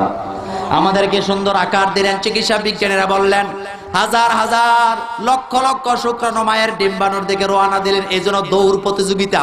সুবহানাল্লাহ পড়েন। কি প্রতিযোগিতা? ফার্স্ট হবে কয়জন? চ্যাম্পিয়ন। যে কোনো খেলায় চ্যাম্পিয়ন হয় কয়জন? এখন লক্ষ লক্ষ শুক্রাণু মায়ের ডিম্বাণুর দিকে দৌড় দিলেন, আল্লাহ ফার্স্ট করাবেন কয়জনকে? দুনিয়াতে পাঠাবেন কয়জনকে? যে আল্লাহ আমাকে আপনাকে বাছাই করে মায়ের ডিম্বাণুতে পৌঁছালেন, সেই আল্লাহর জিকির করার দরকার আছে না নাই? সে আল্লাহর আইন মানার দরকার আছে না নাই? আল্লাহ যদি সন্তান না দেন, পৃথিবীর কোন ডাক্তারের ক্ষমতা নাই সন্তান দিতে পারে। আমার একজন মুসল্লি আছেন 14 বছর আমার পেছনে তিনি নামাজ আদায় করেন। উনি বিয়ে করেছেন, আজকে 15 বছর হয়ে গেছে, ওনার সন্তান নাই। উনিও ডাক্তার, ওনার বউ ডাক্তার। আমি জিজ্ঞেস করলাম আপনারাই তো মানুষকে ওষুধ দেন বাচ্চা হওয়ার জন্য, আপনাদের হয় না অনুভূতি কি? তিনি বলেন ওষুধ টষুধ কিছুই না, আকাশ আর জমিনের মালিক যদি কাউকে বাচ্চা না দেয়, পৃথিবীর কেউ তাকে বাচ্চা দিতে পারবে না। আর আমরা মুসলমানের সন্তানেরা মাজারে যায় মাথা ঠেকায় বাচ্চার জন্য। আছে না নাই? হযরত ইব্রাহিম আলাইহিস সালাম 80 বছর বয়স হয়ে গেলেন, বাচ্চা নাই। তিনি চাইলেন কার কাছে? তিনি বললেন ইন্নী যাহিবুন ইলা রাব্বি সায়াহদিন, দুনিয়ার কারো কাছে আমি চাই না, চাই কার কাছে? আল্লাহ তাকে বাচ্চা দিলেন কি দিলেন না? এবার শুক্রাণুগুলো দৌড়তে শুরু করলেন। লক্ষ লক্ষ শুক্রাণু চতুর্দিকে মরে যাচ্ছেন 1 সেকেন্ডের লক্ষ ভাগের অল্প সময়ে। কিন্তু এত বিপদের পরেও মাত্র একটা শুক্রাণুকে জায়গা মতো পৌঁছায় দিলেন কে? ওই ডিম্বাণুর দরজা কয়টা? কথা কয় না? একটা মাত্র দরজা। এতক্ষণ লেজ ছিল, যখন দৌড়াইলেন যেতে যেতে মাথাটা যখন ডিম্বাণুর মাথা দরজায় চলে গেলেন, এখন আর লেজের কোনো দরকার নাই। চিকিৎসা বিজ্ঞানীরা কি সুন্দর ব্যাখ্যা দিলেন। যখন ওই মায়ের ওই ডিম্বাণুর দরজার কাছে শুক্রাণুর মাথা চলে যায়, এখন আর লেজের দরকার নাই। সাথে সাথে লেজটা কেটে ফেলে দেন কে? এখন আর লেজ পড়ে গেল, এখন থাকলো মাথা আর ইঞ্জিন। সুবহানাল্লাহ বড় কি আছে? মাথা এবং ইঞ্জিন। মাথাটা যখন দরজা দিয়ে ঢুকে যায়, এখন ইঞ্জিনেরও আর দরকার। যখন এই মাথা মায়ের ডিম্বাণুতে চলে গেলেন, দরজা খোলা থাকলে আবার আরেকবার আরেকজন ঢোকার সম্ভাবনা আছে না নাই? এই জন্য দরজাটা বন্ধ করে দেন কে দেন? আল্লাহ বলেন ওয়ালাকাদ খালাকনাল ইনসানা মিন সুলালাতিন মিন তিন, সে আল্লাহ তোমাকে মাটির নির্যাস থেকে তৈরি করেছেন। ফি ক্বারারিম মাকিন, আল্লাহ তোমাকে মায়ের পেটে সুরক্ষিত জায়গায় ঢুকিয়ে দিলেন। দরজা এমন ভাবে বন্ধ করে দেওয়া হলো, এখন কোনো বিপদ আর ঢুকতে পারবে না, আর কোনো শুক্রাণু সেখানে ঢুকতে পারবে না। 10 মাসের জন্য দরজা বন্ধ। সুবহানাল্লাহ কইতে চায় না? কয় মাসের জন্য বলেন? কয় মাস? নিরাপদে মায়ের ডিম্বাণুতে চলে গেলেন আপনি, আল্লাহ দরজা বন্ধ করে দিলেন। 10 মাসের আগে দরজা আর খোলা। হাজার নক করেন কাজ হবে না। এখন মায়ের পেটে আপনি ঢুকে গেলেন, ঢুকার পরে আপনি কোষ ছিলেন মাত্র একটা। জোরে বলেন কয়টা? আপনারা কথাগুলো নোট করেন, প্রয়োজন ডাক্তারদের সাথে আলাপ করে মিলিয়ে নেবেন। আপনি যখন ডিম্বাণুতে যখন শুক্রাণু ঢুকলেন, তখন কোষ বুঝেন তো আপনারা? অণু আর কি, লবণ কণা যাকে আপনারা বলেন। কণা ছিল কয়টা? মাত্র একটা। চিকিৎসা বিজ্ঞানীরা কি ব্যাখ্যা দিলেন? তারা বলেন ওখানে ঢোকার পর কচু পাতার উপরে কোনো পানির ফোঁটা রেখে দিলে নড়াচড়া করে কি করে না? একটু পরে নড়তে নড়তে কয়েক সেকেন্ড পরে এই কোষ আর এখন একটা নাই, একটা কোষকে দুইটা বানায় দিলেন কে? সুবহানাল্লাহ পড়েন। এখন আর কোষ কয়টা নাই? একটা নাই, এখন দুইটা হয়ে গেছে। কিছুক্ষণ যাওয়ার পরে চারটা, প্রতিবার ডবল, প্রতিবার ডবল। চারটাকে আটটা বানায় দিলেন কে? কথা বলেন। আটটাকে 16টা বানায় দিলেন কে? 16টাকে 32টা বানায় দিলেন কে? 32টাকে 64টা বানায় দিলেন কে? চিকিৎসা বিজ্ঞানীরা বলেন এই যে বাক করেন, এখানে কারো কোনো হাত নাই, দুনিয়ার কোনো ডাক্তারের হাত নাই, সরকারের হাত নাই, গভর্নমেন্টেরও হাত নাই। হাত কার? কথা বলেন। আল্লাহর হাত। আল্লাহ বলেন হাল তারা মিন ফুতুর, তুমি কি আমার সৃষ্টি পদ্ধতিতে কোনো ভুল পাও নাকি? যেই মানুষ আল্লাহর সৃষ্টি পদ্ধতিতে ভুল পায় না, সেই মানুষ আল্লাহর আইনে কয় জঙ্গি আইন। এরকমের ডাকাইত আছে না? যেই মানুষ আল্লাহর সৃষ্টিতে ভুল ধরতে পারে না, সেই মানুষ আল্লাহর কোরআনের আইনকে যারা জঙ্গি বলে গালি দেয়, তারা হলো এই জমিনের পরগাছা আগাছা ডাকাত। কথা ঠিক না বেঠিক? আমার আল্লাহর আইনে কোনো ভুল নাই। আল্লাহ বলছেন হাল তারা মিন ফুতুর, তুমি কি আমার সৃষ্টির মধ্যে কোনো ভুল পাও? আমরা বললাম না আল্লাহ, আমরা ভুল। সেজন্য জিকির করবেন কার? নিয়ামত পায় নিয়ামত শুকরিয়া করা লাগবে কি লাগবে না? প্রতিবার ওই কি বলে কোষগুলি বাঘ হয়ে ডবল ডবল হয়ে যায়। চিকিৎসা বিজ্ঞানীরা বললেন 32 থেকে যখন 64টা হন, ঘটনার চক্রে বাঘ হওয়ার সময় এক বাঘে যদি একটা কণিকা বেশি যায়, একটা কোষ বেশি যায়, আরেকটাতে যদি একটা কোষ কম যায়, তাহলে আপনি দুনিয়াতে বিকলাঙ্গ হয়ে জন্ম নেওয়া লাগবে। এই কারিগরি কার? কথা বলেন, বুঝেন না বোধহয় কথা আপনারা? আপনি 32টা থেকে 64টা হবে, 64টা হওয়ার সময় বাঘ হওয়ার পরে এক বাঘে যদি 31টা চলে যায়, আরেকটা বাঘে যদি 33টা চলে যায়, আপনার একটা হাত হবে মোটা, আরেকটা হবে চিকন। ঠিক না বেটি? সমান সমান বাঘ করছেন কে? কারিগরি কার? সেই আল্লাহ পাক বলেন ইয়া আইয়ুহাল ইনসান মা গররাকা বিরাব্বিকাল কারীম। এত সুন্দর করে যে আল্লাহ তোমারে বানালেন, যে আল্লাহ তোমাকে একসাথে করে এত সুন্দর ডিজাইন করে বানালেন, তুমি কি সেই আল্লাহর সৃষ্টিতে ভুল দেখতে পাও নাকি? কে তোমাকে তোমার রবের জিকির থেকে ফিরিয়ে নিলেন? আইন যদি মানতে হয় মানবেন কার? আরো জোরে বলেন কার? আলা লাহুল খলকু। এবার আপনারা বলেন এই মানুষ বানিয়েছেন কে? আইন মানবেন কার? কোন নাস্তিক মুরতাদ বামপন্থীদের আইন আমরা মানি না। সৃষ্টি যার, এই জমিনে আইন চলবে তার। সেই আইনের জন্য শাহাদাত বরণ করতে রাজি আছে মুসলমান? কারা কারা রাজি আছে? হাত উঠায় আল্লাহকে দেখাও।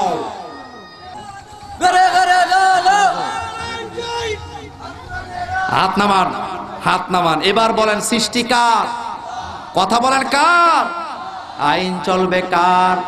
এবার পড়েন আর রহমান, সবাই পড়েন আর রহমান আল্লামাল কুরআন খালাকাল ইনসান আল্লামাহুল বায়ান। এবার অর্থ করেন সবচেয়ে বড় দয়ালু কে? কোরআন শিখিয়েছেন কে? মানুষ বানাইছেন কে? ভাষা শিখিয়েছেন কে? এই জবানটা দিয়েছেন কে? জিকির করা লাগবে কার? হাত দিয়েছেন কে? দল করা লাগবে কার? আল্লাহ যেন আমাদের সবাইকে আল্লাহর আইন মানার তৌফিক দেয়। আমরা বলি আমিন। আরো জোরে বলি আমিন। আল্লাহুম্মা আমিন।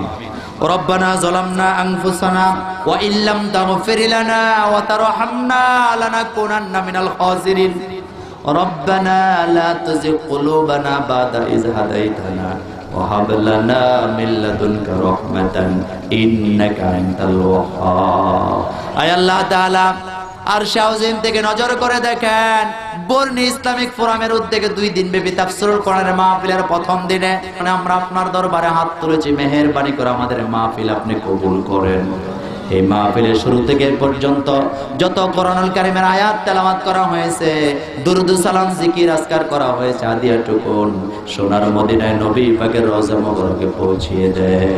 তামাম পৃথিবীর মাটির নিচে যত আম্বিয়ায়ে কেরাম, সাহাবায়ে কেরাম, শুহাদায়ে কেরাম, সিদ্দিকিন, সালিহিন, আকাবেরিন, উলামায়ে মুতাকাদ্দিমিন, মুতাআখিরিন, সলফে সলিহিন, মুমিন মুমিনা শুয়ে আছেন, সকলের আরোহার করে পৌঁছিয়ে দাও।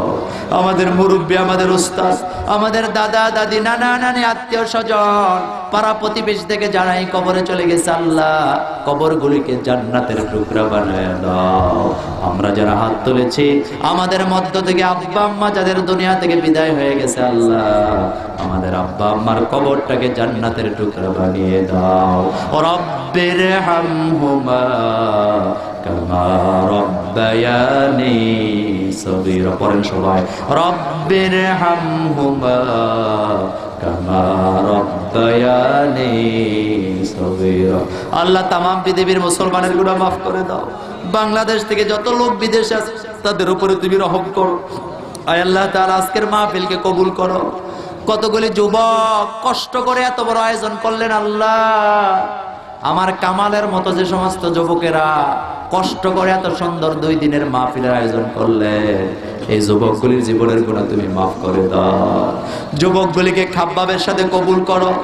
আজকের মাহফিলের সভাপতি থেকে নিয়া যত সাদাদারি ওলা তোমার গোলামেরা এসে তাদের জীবনের গুনাহ মাফ করে দাও। তাদেরকে হযরত আবু বকরের সাথে আসর নসিব করে দাও। আজকের মাহফিলে অনেক বড় বড় আলেম ওলামারা এসেছে, আল্লাহ যাদের ছাত্র হওয়ার যোগ্যতা আমি রাখি না, ওই সমস্ত আলেম ওলামাদের মর্যাদা তুমি বাড়ায়া দাও। আলেমদের পরিবারে তুমি রহম করো। আজকের মাহফিলে অনেক বড় বড় আলেমরা কথা বলার জন্য এসেছেন, আল্লাহ ওই আলেমদের উপরে তুমি রহম করো। আজকের মাহফিলে নিয়ামতের মতো যত যুবকরা এসেছে তাদেরকে মাফ করো। আমার মুজাম্মেলের উপরে তুমি রহম করো। আজকের এই মাহফিলে যারা টাকা দিলেন, পয়সা দিলেন, বুদ্ধি দিলেন, শ্রম দিলেন, তাদের জন্য, তাদের মা বাবার জন্য তোমার জান্নাতে একটু জায়গা দিয়ে দিও আল্লাহ। এই প্যান্ডেল, এই লাইট, এই মাইক, এই ক্যামেরা যারা দিলেন তাদের ব্যবসায় বরকত দিয়ে দাও। আজকের এই মাহফিলে যারা টাকা পয়সা যারা দিলেন তাদের উপরে রহম করো। কমিটির সদস্য রুবেল উজ্জ্বলের উপরে তুমি রহম করো। যাদের আব্বা আম্মা দুনিয়া থেকে বিদায় হয়ে গেছে, কবরগুলিকে জান্নাত বানায় দাও। এই বর্ণি এলাকায় যত মা বোন আছেন, মা বোনদের জীবনের গুনাহ মাফ করে দাও। মা বোনগুলিকে খাদিজা আয়েশার সাথে আসার নসিব করে দাও। মা বোনদের মধ্যে যারা অসুস্থ তাদের সুস্থতা দান করে দাও। মা বোনদের মধ্যে যাদের ছেলে মেয়ে দরকার ছেলে মেয়ে দান করে দাও। রব্বুল আলামিন, আমরা যারা হাত তুলেছি, আমাদের মধ্যে যারা বিপদে আছে তাদের উপরে তুমি রহম করো। আমার বাংলাদেশটাকে তুমি কোরআনের জন্য কবুল করে নাও। বাংলাদেশের 2 নারীকে তুমি কোরআনের জন্য কবুল করো। আমার বাংলাদেশের বর্ডার গার্ড, বাংলাদেশের আর্মি, র্যাব, পুলিশ প্রশাসনে যারা চাকরি করে তাদের উপরে তুমি রহম করো। আল্লাহ তাদের ছেলে মেয়েগুলিকে কোরআনের জন্য কবুল করে নাও। কোরআনের বিরোধিতা যারা করে তাদের কোরআনের বন্ধু বানায় নাও। কোরআন যারা বোঝে না তাদের কোরআন বোঝার তৌফিক দিয়ে দাও। এই মাহফিলটা কিয়ামত পর্যন্ত চালু থাকে সেই তৌফিক তুমি দান করো। যত আলেম ওলামা দাওয়াত দেওয়া হয়েছে সবাই যেন আসতে পারেন সেই তৌফিক দান করো। রব্বুল আলামিন, দোয়া করি যারা মক্কা মদিনায় যেতে পারে নাই, মক্কা মদিনায় যাওয়ার তৌফিক দাও। বিশ্ব নবীকে যারা স্বপ্নে দেখে নাই, স্বপ্নে দেখার তৌফিক দাও। আমার ড্রাইভারের উপরে তুমি রহম করো। রাতের পর রাত কোরআনের জন্য কষ্ট করে গাড়ি চালায়, আল্লাহ তার উপরে তুমি রহম করো। যে সমস্ত আলেমরা হক কথা বলে তাদের কণ্ঠকে তুমি হেফাজত করো। আল্লাহ অনেক আলেমরা হক কথা বলার কারণে বিপদে আছে, তাদের উপরে তুমি রহম করো। আল্লাহ তোমার একজন গোলাম 55টা বছর সারা দুনিয়াতে কোরআনের দাওয়াত দিয়া দিয়া ঘুরেছে মাঠে মাঠে। আল্লাহ যার তেলাওয়াত শুনে হাজার হাজার অমুসলিমেরা কোরআন পরে মুসলমান হয়ে গিয়েছে, আল্লাহ আমরা দোয়া করি তোমার এই গোলামকে আবার কোরআনের ময়দানে ফিরে দাও। খোলা ময়দানে তোমার গোলামের কণ্ঠে আমরা আবার কোরআন শুনতে চাই। আমরা গান বাজনা চাই না, নাস্তিকদের জলসা চাই না। তোমার এই কোরআনের পাখিটাকে আবার কোরআনের ময়দানে তুমি ছেড়ে দাও। আল্লাহ তোমার গোলামের উপরে তুমি রহম করো। তোমার গোলামকে হায়াত দারাজ করে দাও। তার পরিবারের উপরে রহম করো। কোরআনের জন্য যাদের ফাঁসি হলো তাদেরকে শাহাদাতের নজর নাযিল করো। আল্লাহ কোরআনের জন্য যারা জেল কাটলো তাদের উপরে তুমি রহম করো। কোরআনের জন্য যারা গুলি খেয়ে শাহাদাত বরণ করলেন তাদেরকে জান্নাতুল ফেরদাউসের মেহমান হিসেবে কবুল করে নাও। আল্লাহ দোয়া করে যারা এই মাহফিলটা করান তাদের উপরে তুমি রহম করো। এই মাহফিল আমাদের কোনো দল নাই আল্লাহ, আমরা সবাই এক দল, কোরআনের সাথে আমরা আছি, কথা দিলাম আমাদের সকলকে তুমি কোরআনের দলের কর্মী বানায় দাও। আল্লাহ জানি না কার জন্য সাদা কাফনের কাপড় তৈরি হয়ে আছে, জানি না কার জন্য মসজিদের খাটিয়া তৈরি হয়ে আছে। আল্লাহ যেদিন মালাকুল মউত আমাদের সামনে পড়ে যাবে আমাদের জবান থেকে আপনি বের করে দিবেন লা ইলাহা ইল্লাল্লাহু মুহাম্মাদুর রাসূল